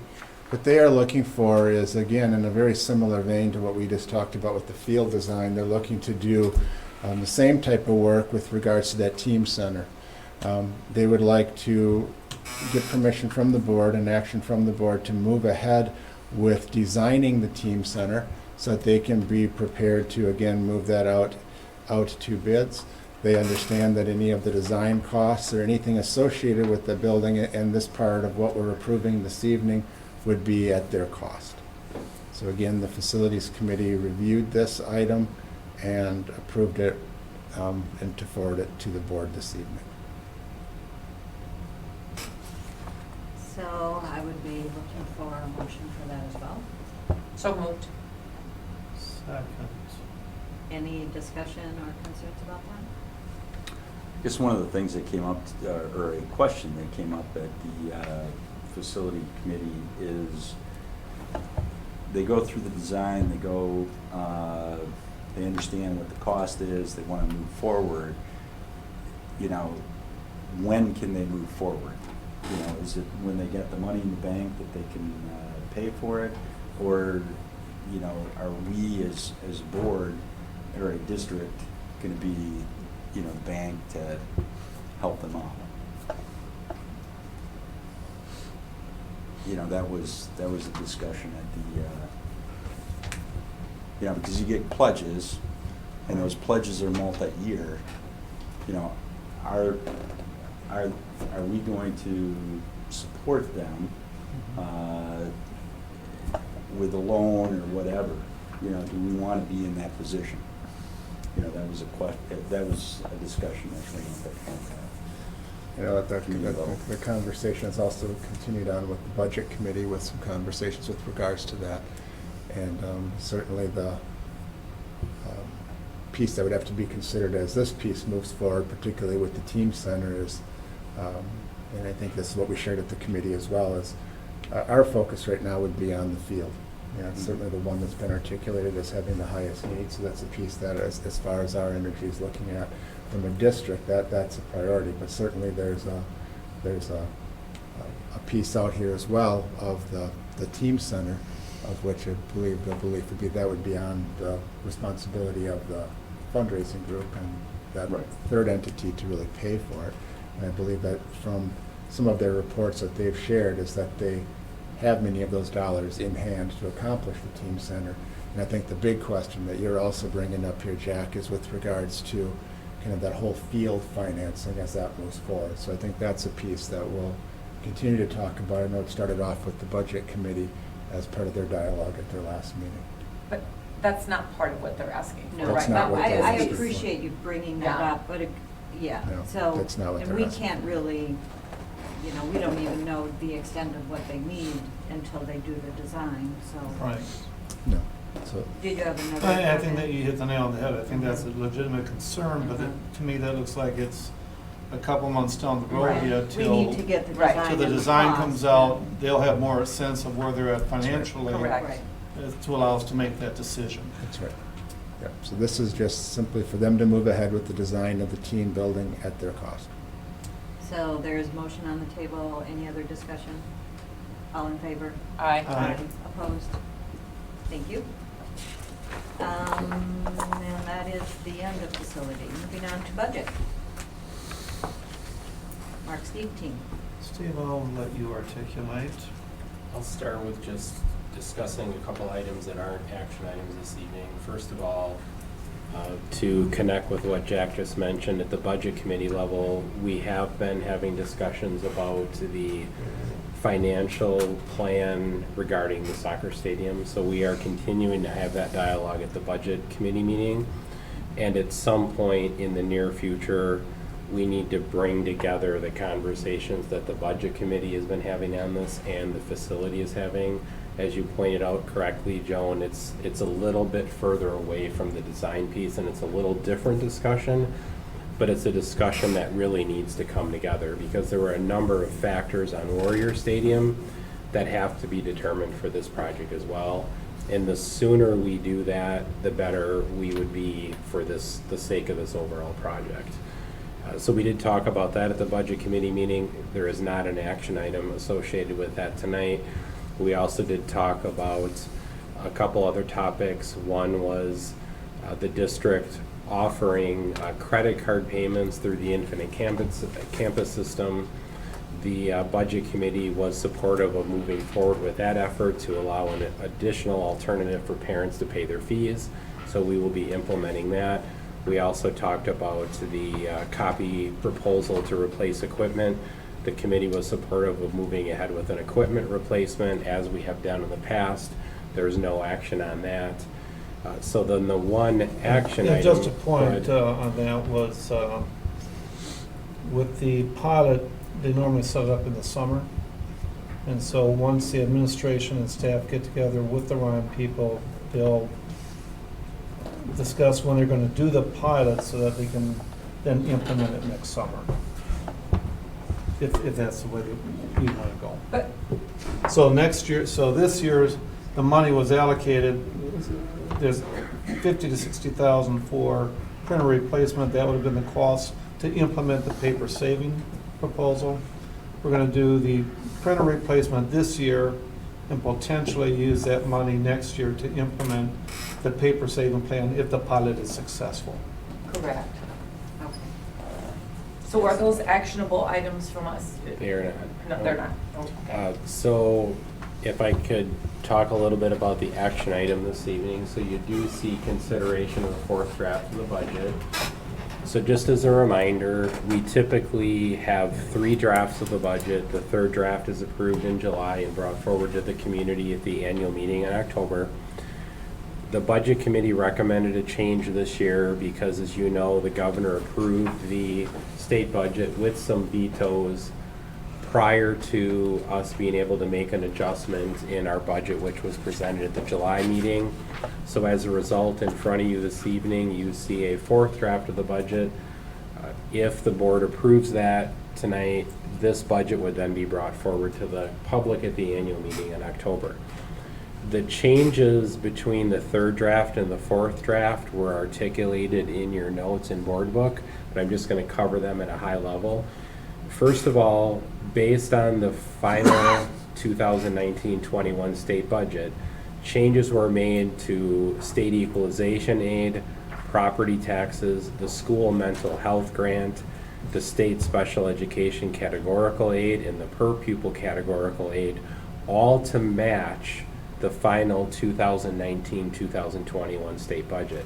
We did talk about this at the July board meeting, how the vetoes from the governor were very positive for public schools and how the funding was increased beyond what we were projecting in our budget. So it was a very positive situation.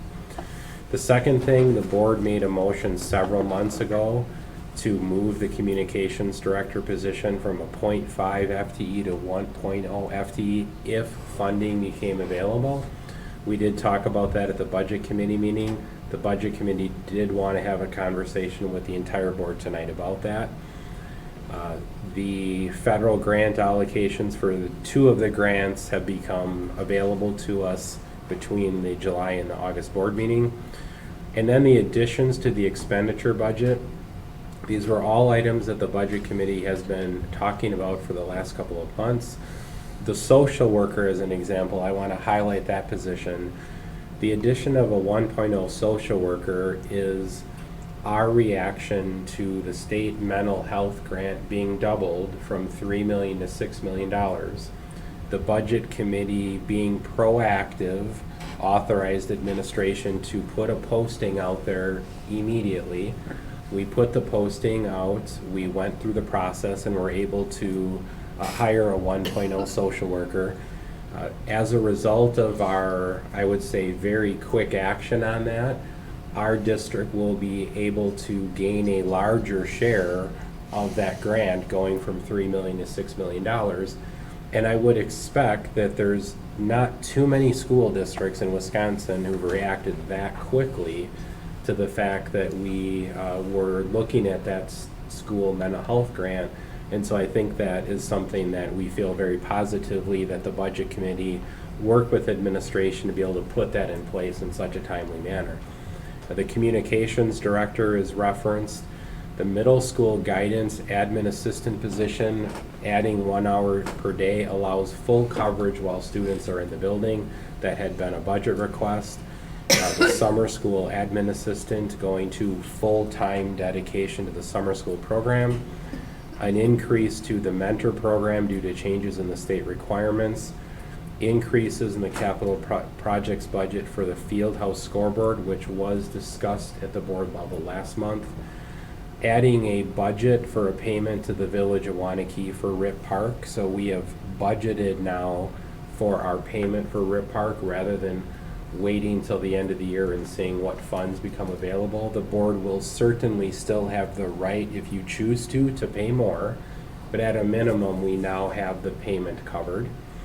And then removing all personnel costs from the CEIS grant. Kurt Ely attended the budget committee meeting and went through that discussion with the committee. And then the remaining funds were added to the salary line for future discussion later in the budget process. In our process in the past, that has typically occurred during the months of October or early November. So those are the changes that we've made between the third draft and the fourth draft. The Budget Committee did recommend a motion to move that forward tonight on a 3-0 vote, but did request discussion on the topic of the Communications Director. As an example, when might that position be posted? So Mark, anything to add? The communication position, Randy has talked about possibly postponing the hiring of that till January. We've posted before, but hire in January.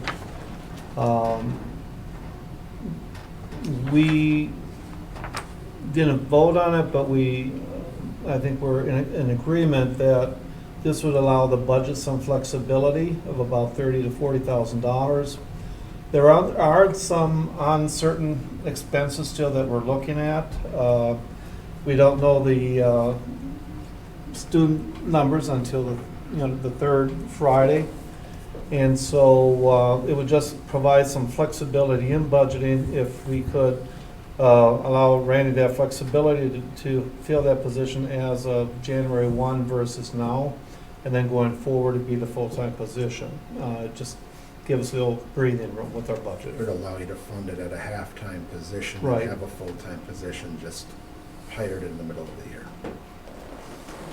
I appreciate that a lot, because I feel that's what we presented to the buildings, that it was going to be a half-time, and I do appreciate that there are more funds. It's great to see there are more funds added to the salary line, but I just, there are a lot of needs out there. There are a lot of very high classes. I appreciate postponing it till January. I think that especially makes sense. I felt better about it with Randy's board update saying that he still is interested in the shorter term, finding someone to Yes. contract to upgrade the website, because that particular project, That's I right think away. we should jump on. And I do agree that I think posting a full-time position, you'll get a better person than a half-time position, and it still keeps it in the narrative of what we describe to the staff. Great. The other piece, just Steve mentioned the tennis court payment. We had allocated that out of the contingency fund, and I feel very comfortable that we're not borrowing from it before it's a reality. So we have the entire contingency fund available for the unforeseen.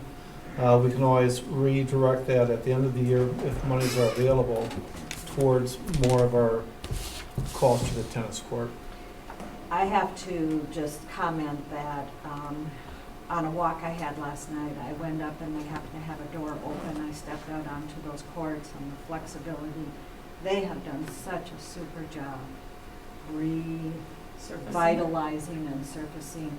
That is, and adding the bleachers, that is a wonderful, wonderful facility.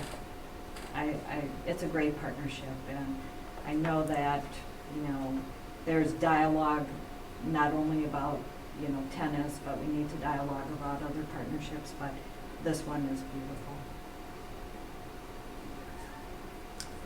Let me put my 2 cents in. One, I see personal computer grant went from 40 to 0. What is that? So, in the governor's vetoes, he removed the personal computing grant. The personal computing grant was the grant that provided funding for Chromebooks for 9th graders. So that source of funding was eliminated. So correspondingly, the technology budget was dropped by the same dollar amount. So how do we replace the Chromebooks then? Because how do we get the new ones now? Because we bought those based on state budget, right? It'll Sure, require some a reallocation within the technology department to buy fewer of non-Chromebook related items. So that is a budget that had the flexibility to do that. That's the positive.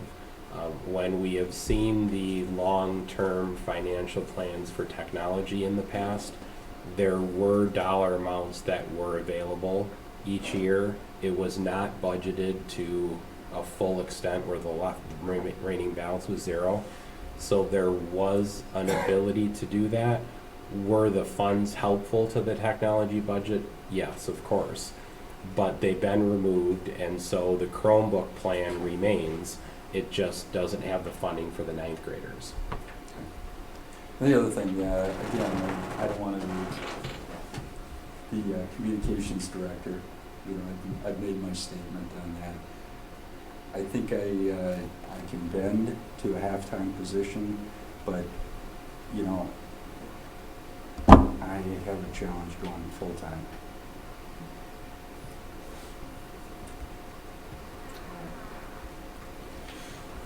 Are we ready to vote on the form?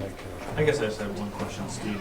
Could, on your line about personnel budget, including salary increases of 3.3%, can you just speak to what exactly that means? Because I know that's not necessarily exactly what increases would be. I know it's a combination of CPI plus points.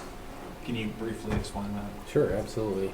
So what has been in the budget prior to this change, which added some additional funds into the salary line, was a increase that basically matched last year.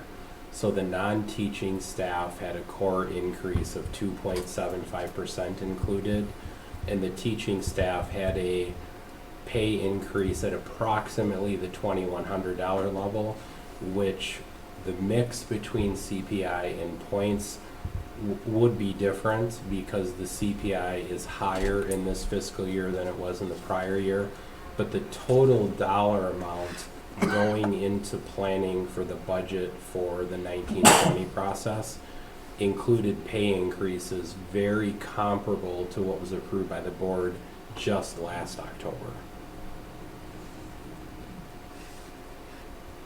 And with the change that was put in there, we would potentially, as Mark mentioned, we have the third Friday count and a few other things coming up. But with some of the additional funds being added to the salary line, it does provide some additional potential flexibility for the HR committee this fall as pay increases are discussed in the October-November timeframe. Is it true that the 3.3% is not the same for every employee? Right. Yep.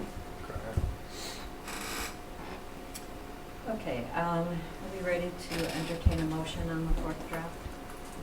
Move approval of the fourth draft of the budget as submitted. Second. Any other discussion?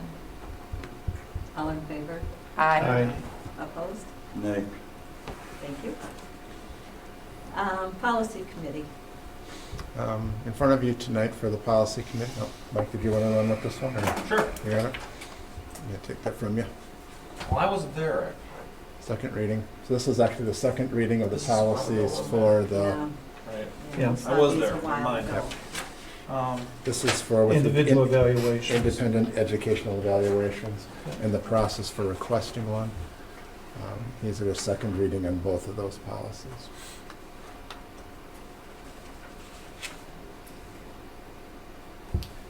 So reading that, 342.12 is just policy, Right. and the rule is Or the descriptive process, correct. And that sets out a means for parents to submit after the fact bills for testing done outside the district that come to a different conclusion. It's rights that parents have, and this is the Right. process for. Really very proactive parent support for, if you disagree with the district testing, Right. you can have an alternative tester. Correct. motion to approve. Second? Any discussion on either of those policies? All in favor? Aye. Opposed?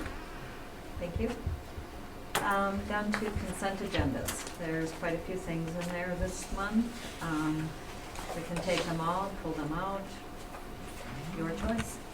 Can I just make one comment just for clarification? When you take, part of what's in the consent tonight is also the annual meeting agenda. And one of the items that we did add to it and was discussed here, but wanted to make sure you were aware that it was added. It's different than what we've had in the past. It's a motion or a resolution to look at the realignment of the Wanakee seats to the school board. So we have a resolution in there that would bring about that issue. Julie, Yeah, I Had was, a I conversation noticed with that you. that wasn't added in, and I was going to mention that it should be, is it in there, Steve? Yeah, it's H. It's H. It was there. So if you take a look at the agenda, I just wanted to point that out before you voted, so you saw that. So what should be added? It's already No, there. it's there. So To then authorize you go down term to cycle changes. 14. Oh, yep, got it, Yeah, yep. authorized term Perfect. cycle changes for the Village of Wanakee board seats. This is the concern that was brought forward with regards to that there's one election cycle that has one seat for the village, another one that has 0 seats, another one that has 2 seats. So this was an effort to kind of clarify that so that we would at a point in the future have an election cycle that corrects it, puts it in a sequence where there's one every year. Okay. That's really what Julie was brought forward to the board. I just included it here and wanted you to be aware of that, and as we move that piece forward, is that a? So is there time for discussion on that, or This is, why do we do, why would we do it? What, you know, what is a benefit or a negative towards the way we currently have it? The rationale, the year the one seat is opened, so the choice would be to run or not run, theoretically against an incumbent. If no one ran, no one could run the next year. And then the third year, your choice would be run against 2 potential incumbents and throw your hat in the ring. It's different kinds of races and not equal opportunity to run, in my estimation. It would be a fairer thing if a village seat was open every single year. Village seats do tend to attract more interest than the seats that are denoted for other areas. So it was an attempt to equalize that. Right. I think it's a fairer thing to do. But if you look at it, you know, we're recruiting board members. You know, to join. Not for village seats, Speak for yourself. less for village seats. Were you already? You were. I Yeah, was. but he's Westport. Okay. Right, and I guess that's the thing, like Westport will always go a year when there's no one because Right. we're different That's years. your And- two Because we only have 2 seats, but the village does have 3. I get what Julie's saying. You got 3 seats, why not have one up every year instead of double up and have none? It's, So the time to talk about it theoretically is at the The meeting. annual meeting when it will Right. actually be itemized as yeah. I think it's an just, item to vote it's on. just an So item when- on the agenda. so when this was brought up previously, when I did a cursory look into this, it stated that this would need to be, since it involves an election cycle and our board seats, it would require consideration at an annual meeting. So Steve and I just scripted the language here for a draft resolution, and if this was, agenda was approved tonight, what we would do is we would then go get the correct, make sure that we had the legal language that would needed to be included Correct. within the resolution to then bring it to the annual meeting. But the annual meeting is the place where this type of consideration would need to take place, Correct.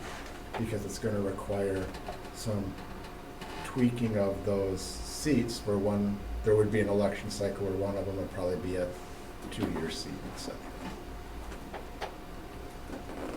So, Good. It's good. It's all good. so I just wanted to make that clear before you did anything with the consent agenda tonight. So, how do you feel about the whole shebang, or you want to pull something out? Just 2 comments. One, I know we get policy. I'm not in favor of the volleyball trip going to Chicago, but it's a policy, so You know, I think we've got plenty of competition in state that these guys can go to. The other thing, do I have to poll, my name is on the Co-curricular, yes. Co-curricular. Yeah, that would probably be good for us to pull that out, and then you can abstain from that vote. Thank you, Jack, for Thank you. pointing that out. Okay, and a reminder that we did add into the consent agenda to consideration of a retirement agreement as discussed in closed session. Correct. Correct. I guess just to echo Jack's point, I would like to pull out the field trip thing to actually put on that too. All right, The which one? The field trip. so you'll pull the field trip, pull And the co-curriculars. co-curricular. Those are the two. Okay, so I would like a motion for all but the co-curricular and the field trip. So move that we adopt the consent agenda as presented. Second. Any other discussion on that? All in favor? Aye. Opposed? No, okay, thank you. So now let's do those one at a time, starting with the co-curriculars. The co-curricular So I just, hiring. yeah, the Hiring. co-curricular, It's a legit update. position. Move approval of the co-curricular list as submitted. Second. So any discussion? All in favor? Aye. Abstain. Abstained. Thank you. And now we need the field trip. I move we approve the volleyball field trip. I second it. Any discussion? I guess the only comment I would make on it is that we do have people fill this form out, and it really irritates me when they don't tell us the cost, they just say the booster club's taking care of it. If we're talking about equity or that kind of thing, I'd at least like to know what the cost is, because we don't know. I couldn't even find this tournament online, so I don't know anything about it. If we are actually supposed to be approving it, I'd like the people who are making the request to take this seriously. And is the boosters paying the registration fee? Because usually the boosters pay like the hotels and meals and bus and stuff like that. We would probably, if there's a registration fee, that's We would part of the pay that. district. And that would be like for any, whether it was in-state or not, but then the boosters would be picking up any, if there was an overnight, et cetera. That's what they're picking up. And this just says Booster Club is providing the funding, which, Yeah, for the overnight is really what they're articulating, but we can clarify that in the future, Mike. Rebecca, why don't you and I work with Aaron on some of the form pieces? Any other discussion? Mark? You know, and that might be just a good point to make on, for future references for any proposals, that, you know, some are very complete, some are not, and so who's ever the advisor, the more detail that we can be given, the easier it is to make the decision, so it, maybe they can, all our groups could be reminded of the amount of detail that would be helpful, the exact dollars and cents. Maybe the form needs to be more specific. Right. The it's, administrator could help us with that. I mean, it says include busing, hotel, et cetera, who is Right. responsible for permit costs. I don't know if we have to be more specific, we just have to maybe reject them if they're not taking the form seriously, that's all. So, Before we vote, is there a point where we want to bring this policy back to policy committee and Yes. clarify? Yes. Okay. And I think, there would be a point to kind of get some thoughts on what we might want to do with that, because it's been there 2 or 3 times where no changes have been made, so it's a piece that I think it's certainly always a conversation, and I would advocate that we do find some place where we can come to consensus on what we like for the trips. You know, a good place for our student and teacher voices. Well, they also didn't provide any rationale for why they want to do this. Actually, they did. Yes, Oh, they they did. did, sorry. They did. They said they can't find this They did say they can't competition. find this kind of competition Uh-huh. local. And What you does look at this the, kind we of don't, you could competition mean? define how far it is, but we could travel to a lot of different places in Yeah. Wisconsin and be further than And this yeah, place. that's That's true. true. That's right. That's true. This isn't that. And, But the competition up north is probably No, not exactly, as strong exactly, as You know, and it should it is be a in Milwaukee. radius and not an out of Milwaukee state? and- yeah. yeah. right. Anyway, back to policy point. on that. Yep. Thank you, Mike, for going to policy. So any other discussion on the volleyball field trip? All in favor? Aye. Opposed? Okay. Okay, thank you. Board business. The October 10th? The regional meeting, right? So if you do want to attend the regional meeting, WSD Region 12 meeting, please let Rebecca know. Yep. Correct. Where? And it's in Sun Sun Prairie this year. October 10th. Close. We could all go, except Judy, she's gonna be in France. But otherwise, we could all go. It's a birthday You're party. gonna be in France? It's your birthday? Can we go with you instead? Well, it's a field trip, we First have board change meeting, policy. October 10th. It's outside of the state. Just let Rebecca know. I Okay, thought you were in future- France, Wisconsin. Future agendas and meetings? Future Oh, that's agendas Florida. and meetings. What we need tonight, I'm gonna start off with, a lot of these involve Dave, so I think we're gonna try to set them and then see how they fit around his schedule. Facilities, we would like 2 meetings. One of them we've already tentatively set, we just haven't really brought it forth here, and that's on the 26th of August. The Facilities Committee will be interviewing the architects at 5 o'clock. So that's the first meeting that we had tentatively set as a committee. We would also like to set a second Facilities Committee meeting. This will be one where we'll bring forth the report from Rutler on the Prairie Verleen water piece, and also invite Randy, in our, just coming back to interviewing the architect, was that at 5? it's at 5 o'clock, yes. How much time is that? That's not Monday, the 26th. Yeah. So that's Monday, the 26th at 5 o'clock is the architect interviews. The second meeting for facilities we'd like to find is for one to have Rutler come and present their findings from their report from Prairie Elementary.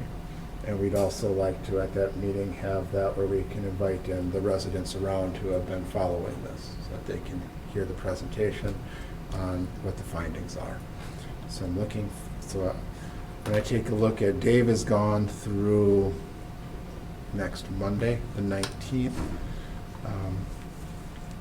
Is that report ready? bad. And I have him on text if you want to schedule like that. Oh, okay. He's watching apparently. My thought is, do we want to do another one the week of the 26th? If we can, yes. The week of the 26th would probably be best. So I'm thinking about either do the 28th, 27th, 28th, or 29th. Mhm. For facility, For but facilities. I guess I would like to come to that meeting. Okay. That's It's fine. I'll just tag them on. This is August. right? August. Yep, August 27, 28, or 29. I can't do the 27th.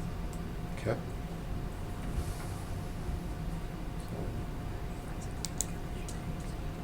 Jack, do you have any of those days not work for you, 27, I 28? can do 28th.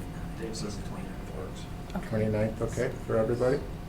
You said that worked, correct? 29, If we did like a 6 o'clock, and you're gonna invite the. I will invite the Berlin people. Like to come So will you bring dinner then? Berlin brings dinner. Yeah. So facility is at 6 o'clock. The other one that I would like to do is we need an HR committee meeting. That's when I have dinner. So HR is Julie, Jack, and Joan. Hey, Brian, do you want to come up? We're going to schedule a HR committee. I don't think we have one set. If you would like to have this before the next board meeting, Yeah, ideally, that would be that week. what is your ideal work? So The- again, if we can do it that week of the 2nd. September 2nd. So we could do I can't, well, let's see, who do we have here? How long do you think the HR committee meeting's going to take? Yeah. What are you looking at? I think it would be Less than an hour. relatively short. Hour or less. Could we do it during the day? Could Yes. we do it on the 29th, before the facility committee? Can we do 5 to 6 HR? You'd be ready on the 29th? of August? In theory, I could be, as well. I just gotta get my teacher work group together that week. Yeah, that's right. One of the things we're trying, let me give you a little background. One of the things that we're looking at is there's been some latitude that we're given with trying to be, that we've learned about through DPI for educator effectiveness and some of the teacher eval pieces. When we look at the latitude that it gives us and also some feedback we received from staff, we want to change a little bit of the language in our guidelines. So what we've had a few conversations with a few staff individually. We want to work it back through our teacher work group, which I think you were looking to pull together that first week once. Yeah, I thought that would, When- I mean, when my the best staff are back opportunity at is the when end they're, of when they're all August. back. And then we want to bring it through HR so we can bring it to the board in September. Mhm. So if we could do it that week in, the first week in September, that probably is best because we got to meet with the staff at the end of August. Can we do it before school or not? Sure. In the morning? Can we do it in the morning? Yeah, absolutely. Julie? Yes, other than, are we going for the first day of schools and making school Yes. visits or no? Yes, we are. So what about the 5th? There's, That's my Pilates morning from Okay. 7:30 to Or- 8:30, but Can we go? 4? I mean, I can do any morning that week. Any one of those mornings would work. Wednesday would be great. 4th? Wednesday morning? That works for me. That works The for me. 4th, right? Wednesday, 7:30. So that's the 4th? Yeah. Does that work for you, Jack? Sure. You just gotta take me out to the middle school. What time can we meet them up at 4? 7:30. 7:30, there you go. 7:30 in the morning. That's your house then, breakfast, right? That's right. And the last item, I'd like to schedule a co-curricular committee meeting. Thanks, Brian. And co-curriculars is Jack, Dave, and Judy.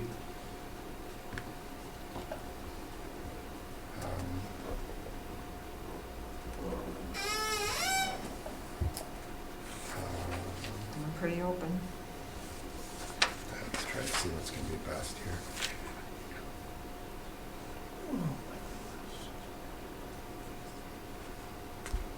Jack, do you have a week that's a preference for you, or Judy, you're pretty open? I'm pretty open until the What about 24th. Jack? Yeah, I think I can make things work. What about if we did it again, could we do something that first week of school, that week of the 2nd of September? Yeah. Can we do it in the morning there too, or not? That's going to involve, Dave's not going to be able to. Dave's usually 5 o'clock. I can only do a Tuesday, Wednesday that week. We've already scheduled something for Wednesday night. What about Tuesday? Wednesday night, yeah. Oh, we could do Wednesday evening, Yeah. right? Yeah. Does that work? What time works for you, Judy? I'm open. Pick a time. So Tuesday, or you said Wednesday the 4th? Wednesday the 4th, 5:30? Yep. Sure. And Randy, I was just passed some special No, meetings. I'm actually not, I can't do it that night, I'm sorry. That's when I Okay. can't be at. I'm sorry, let me Oh, back up, back up. to co-curricular. I can't do the 4th, and I'd like to be there for that one. Does, the 3rd does not work, Jack? Same time? 5. I could do 3rd, 5:30. What about you, Judy? Yep. Does that work? 5:30. Are you texting Dave, Mike? Is that what you're? I was not listening because it That's was it. not. No, you don't Which- need to. Which one is it? That's all right. Co-curricular. Co-curricular. September 3rd, 5:30. 5:30. It's a Tuesday. September 3rd at 5:30. I think that gets me all of them. Okay. So Randy, I was just passed a request for the curriculum presentation special meetings. Okay. The first one would be November 18th. Okay. And this, we're thinking like 4 or 4:30. Got it. Does that work for people? What does that mean? Oh. I gotta look at this. 4:30, is- 4 won't work. I did put 4:30 4 would. there. What date? I'm sorry. November 18th, and I don't have a calendar. It's a Monday. It's a Monday. And what do we do with that? Oh, That's where we have 2 meetings a year where we bring in different curricular departments. actually, that 4 would work, Okay. but I don't know if it would for Dave. That co-curricular one works for It does? Okay, thank you. 9-3. Yes, so the 18th of November. So put in, curriculum? Curriculum review. Do we prefer 4 or 4:30?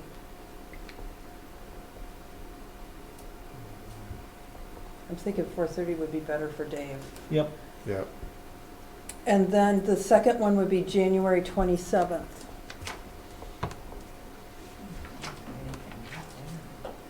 What day of the week is that? Monday. I think that's fine. That's fine with me. What day? Monday, I'm sorry. January 27th? Yep. And, works. and that Yep, would be, works. that would be 4:30 again. And these are special meetings, so don't we have to vote We on do. them? Why don't we just put them down and let's vote next time when Dave's here, because then I got all of us here. Perfect. Okay. Do we need to start setting up a curriculum committee meeting? Yeah, we should schedule at least a September one. Okay. Should we do that now? What days of the week work best for the Curriculum is Judy, Joan, and Julie. Can we meet in the middle of it? We can meet in the day too, can't we? Yeah, well, Who is it? we usually meet right after school, like about 3:30 meeting. So, Do we have one more setting? So teachers can. right, Okay. so teachers can attend if we Great have to one input month. from teachers. Yeah, if we could set up September, It's just me to him. I'm traveling a little bit in September, Me too. so Before the 24th? I'm gone the 10th through the 13th of September. I'm gone the 13th through the 17th and again on the 25th. How about completely, the The rest 19th? of the month. Or the 18th. So, would Wednesday, yeah, I like Wednesday Monday the 18th? Wednesday, the 18th works for me. That could work. Julie, when did you say you're traveling? September 10th through the 14th. Okay, thanks. And Judy has gone quite a bit in September too. The 24th of September to the 24th of August, of October. And when were you gone, Joan? I put it I've got on 'em. his, Oh, I Oh, gave yeah, him a no. note. I was just taking notes. perfect. Great. Do we need to notice if several of us are going to show up for the staff welcome? And when is that? You put it in Staff, yours. staff welcome is the 20. Monday, the 26th. Monday, the 26th, Yeah, it's gonna look- At 8? 7:45. Yeah, we can just notice that it's a staff I'll just welcome back and notice that we it. may have a May have a quorum of the board present. So that's at 7:45 in the high school PAC. I plan to go. Mhm. Okay. Anything I think else? that's it. Before we adjourn, I guess an item that I'd like to bring back is board development. Because too frequently we don't get to it and, where do we take our retreat information? Do we count on those times in between open and closed? It seems to be such an iffy time. Do we want to think about scheduling some additional meeting time? Where do we go? Can you have additional meeting time that isn't public though? Oh, we'd have to. It'd But have to it- be, But if it's in the closed session, you can, right? But we move out of close before we go into open is when we usually do board development. But I don't know if it's ever happened when you've been here yet, Judy. Yeah. Well, do we plan to start at 5:30 maybe for the next couple ones? So That's that we- an option. If we move close to 5:30 and try to end it more pretty timely, so we get some board development time. I have an easier schedule than most people. I do was too. just trying to no, suggest yeah, something. no, I that think would- that's a good idea. Can we just try that maybe next On the month? 9th? for our September meeting. Can we start that at 5:30? 5:30? What do you see coming down the pike there for closed session, Randy, next meeting?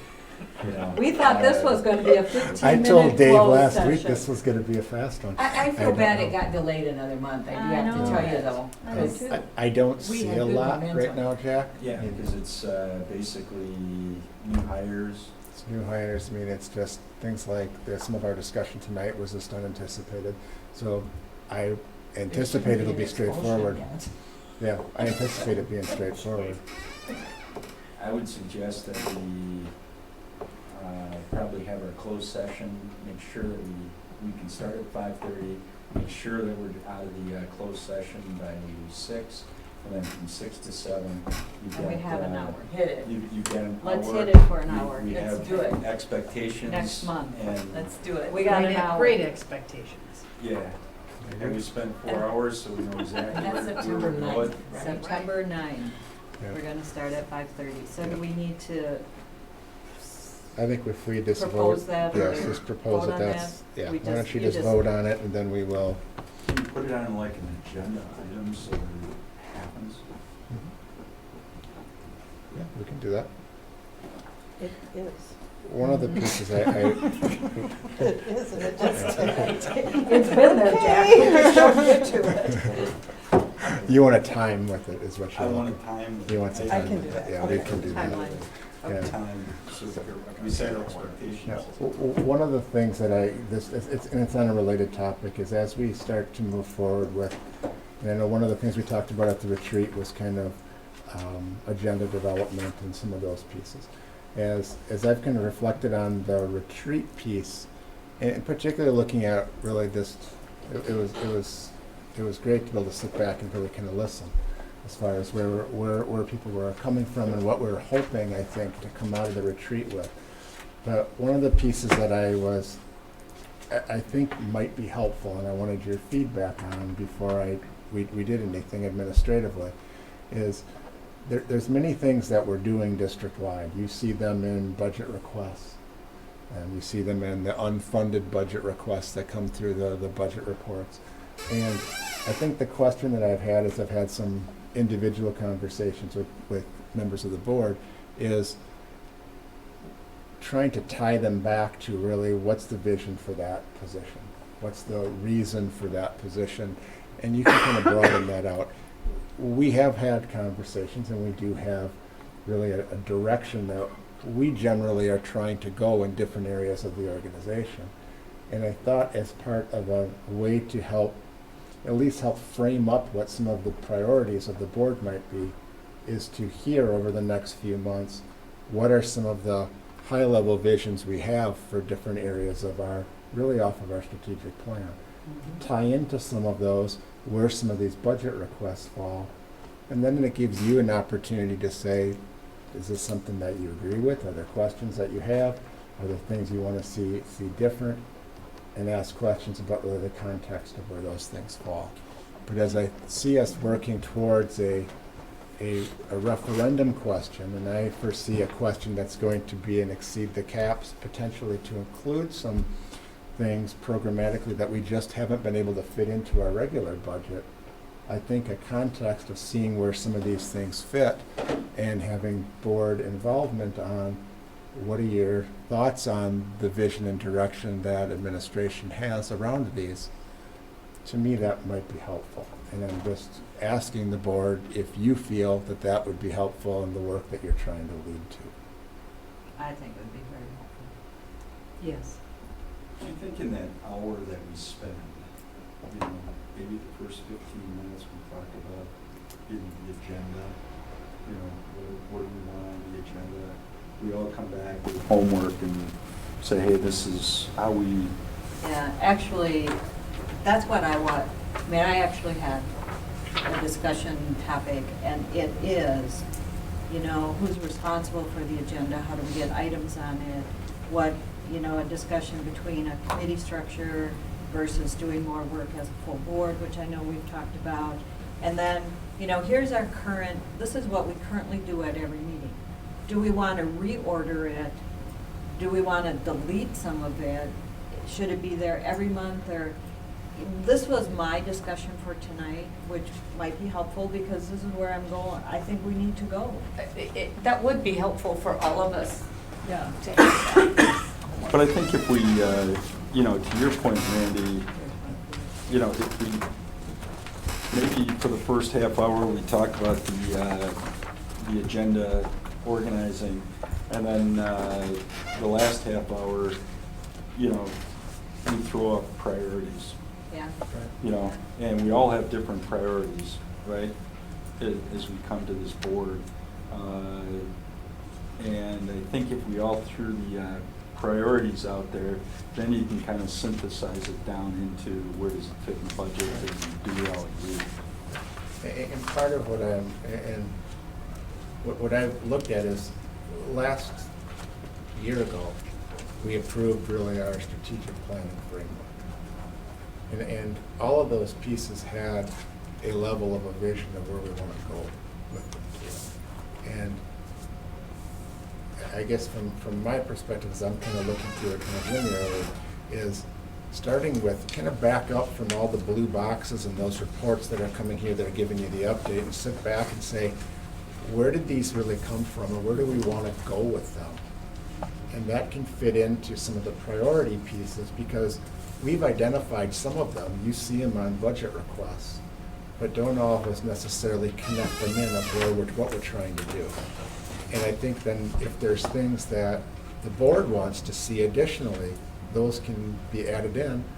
Or if there's something that you see visionarily that you don't like, let us know. But I think to start moving us in a direction, to me, there has to be a place we start at. So that's at least my concept of what that looks like. Yeah, and I think that strategic plan has to be revisited on an annual basis. Absolutely. And that's, I think, the retreat. You know, you sit down and you look at the blue boxes and so forth and say, hey, are we on track, and where do we need to go? But I think before we get that, we have to understand what our priorities are, you know, so that you can put them in the blue boxes. Okay. Marquetta. Just a pragmatic question, since we really want to talk about this stuff, Yeah. is there any reason we couldn't allocate the agenda to start with the board retreat for an hour, the board discussion, and then at 6:30 go into closed session? So that we're Oh, so we're we- prioritizing the Well, except development it's piece. open to the public, right? So, But we could do that. But we and could be in post it open that and move to way. close. We But could go from I'd 5:30 rather to 6:30. have more time on that, and then if we run out of time for close, Yeah. We already have a we adjust mechanism. it. We can We've do already that got at it the done. end. Then we know it gets done. Let's try it. Strategically, is there a reason we can't do that? No, there's no reason you can't do that. We can do that. I mean, a lot of districts do closed session at the end of the meeting. And it was brilliant that it was on the front end here, because it at least boxes you into the front. Otherwise, those went on forever. Sure. So but you could flip it and have the board retreat follow up at 5:30 and just do the closed session at 6:30. 6:30 to 7. Right.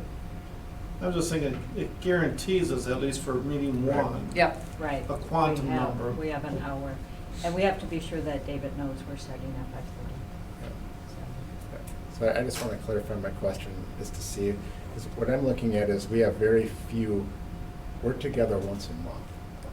I'm trying to look at how can we use that time to the best benefit to get to what Jack's talking about as priorities. But I also think there's got to be a piece of trying to see from the folks who are doing this work on a day-to-day basis, what are some of the visionary pieces that we see as needs in our district? And is that to kind of script that out over the next number of months, that you start to see these different pieces in that format to help define what the priorities are and receive your further input on that. Is that helpful? And I think, Jack, what I'm hearing from you is you would rather have the conversation about priorities first, as opposed to talking about kind of the higher level visions for these areas over from administration. So I guess I'm just trying to get clarity. I think you can get there quickly, you know. If we have our priorities and we lay them out there, we can match them with where are we today? You know, how do those priorities fit into, you know, what administration is saying? Okay. And quite frankly, I think most of the vision is going to be, you know, what we're doing today. Sure. But it'd be nice to have everybody on the same page as we go forward. What I'll do then is I'm going to hold on any report pieces to the board for September, and we'll take our time with. We'll hash this We'll out have a between conversation 5:30 at the and 6:30. meeting about the priority piece, and then that's going to help feed in what some of the other pieces come in subsequent months. I'm just trying to make sure we have clarity on what we want to do as a collective. I have a question though, if you're coming up with the priorities of what the administration is looking at, I think that would give me a better sense of what my goals would be to either help implement those or to question those and say, I think you're going in the wrong direction. So I think that's more important than sharing what my goals are. My goals are pretty undefined as a new member. So I guess I'd look at, I can go either way, yeah. I feel that. but we have I'm to give Randy some Yeah. clarification. I just want a direction of on, what to do on this. I liked your direction, but I don't know what others think.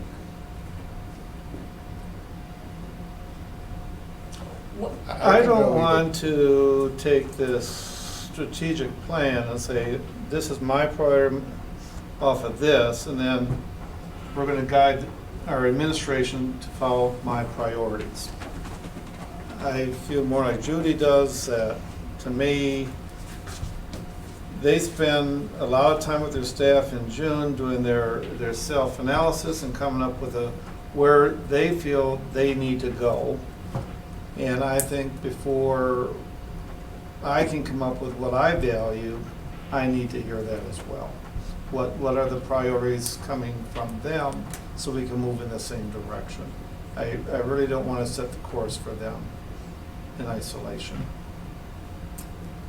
So this was the part of the retreat that I hoped we were gonna get to, but we didn't really, was the discussion on what our role is as board members. And I mean, we kind of did it with a little bit of our introduction where we said what we thought our personal role is, but the discussion about is there common agreement on what the board as a whole's role is? In other words, where's that line between leadership and adopting administrative recommendations? So what, do we have a role to help drive the boat, or are we assisting rowing the boat? It would just be one way to put it. And maybe there's not one right answer, but that's what makes this part tricky. I agree with Mark. I don't really want to rule from a top-down perspective as a board.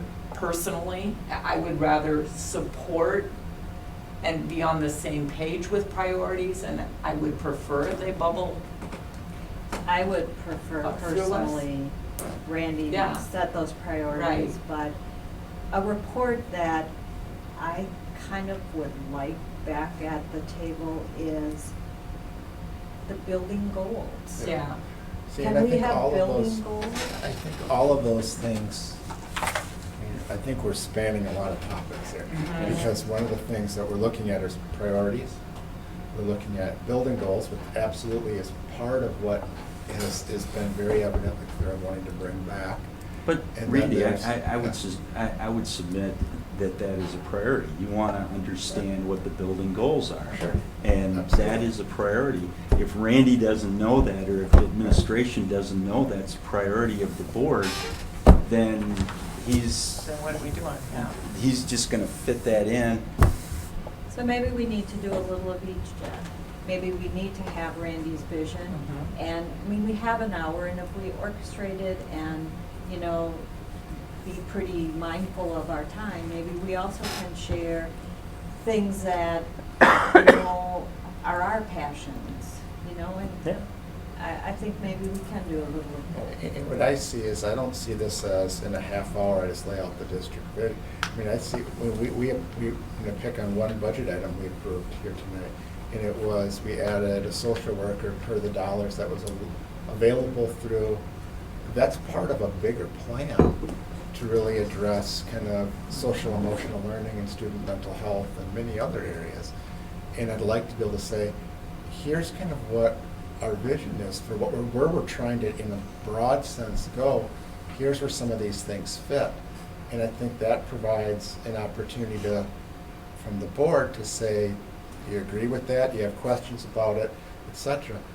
The second part, and I appreciate how you stated that, Jack, is if a priority is kind of a broad area, like we want to hear from the principals on their goals, and that's a priority of the board, then to me, that's a piece that I want to hear too. So it's both of kind of the helping out with the visionary pieces, and that's where my head is, because I'm trying to think about, at some point, I've got to provide a list that's going to say, here are the things that we feel are of utmost importance to move forward with that we can't afford in our current budget. That's going to be part of a referendum conversation.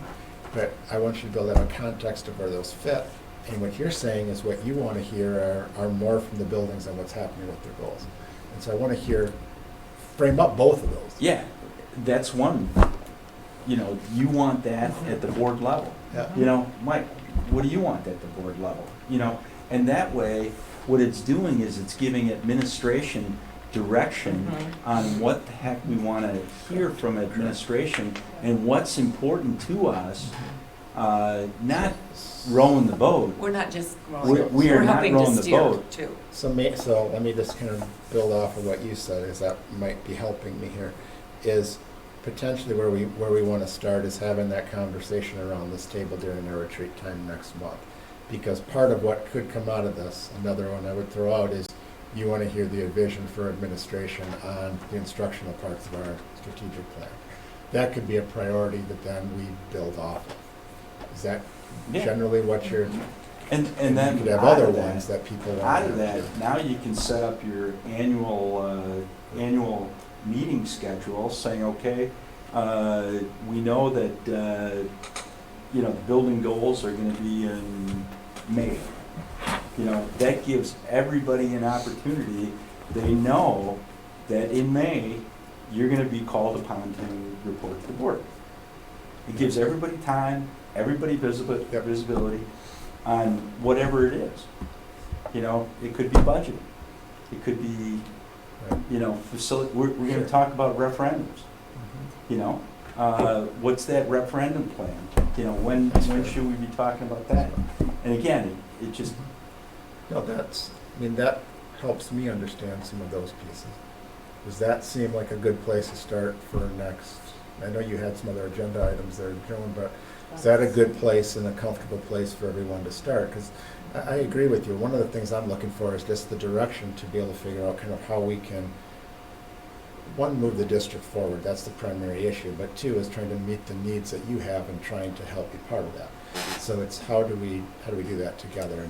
And I think within that, we will get to the discussion of how we spend our meeting time, which is kind of what came out of the retreat. I think there's still good homework, Yeah. but I mean, I still think that, we need to get there, but we need. but we need the broader picture We need a broader discussion picture. first. Sure. I mean, and when you're looking at, everything's about language. When the way Jack defined priorities to me, as far as that discussion, I mean, that's helpful, because those are, you're saying a priority is hearing about the building goals. I mean, that to me, that's something Building that goals, builds test into what we're scores. doing.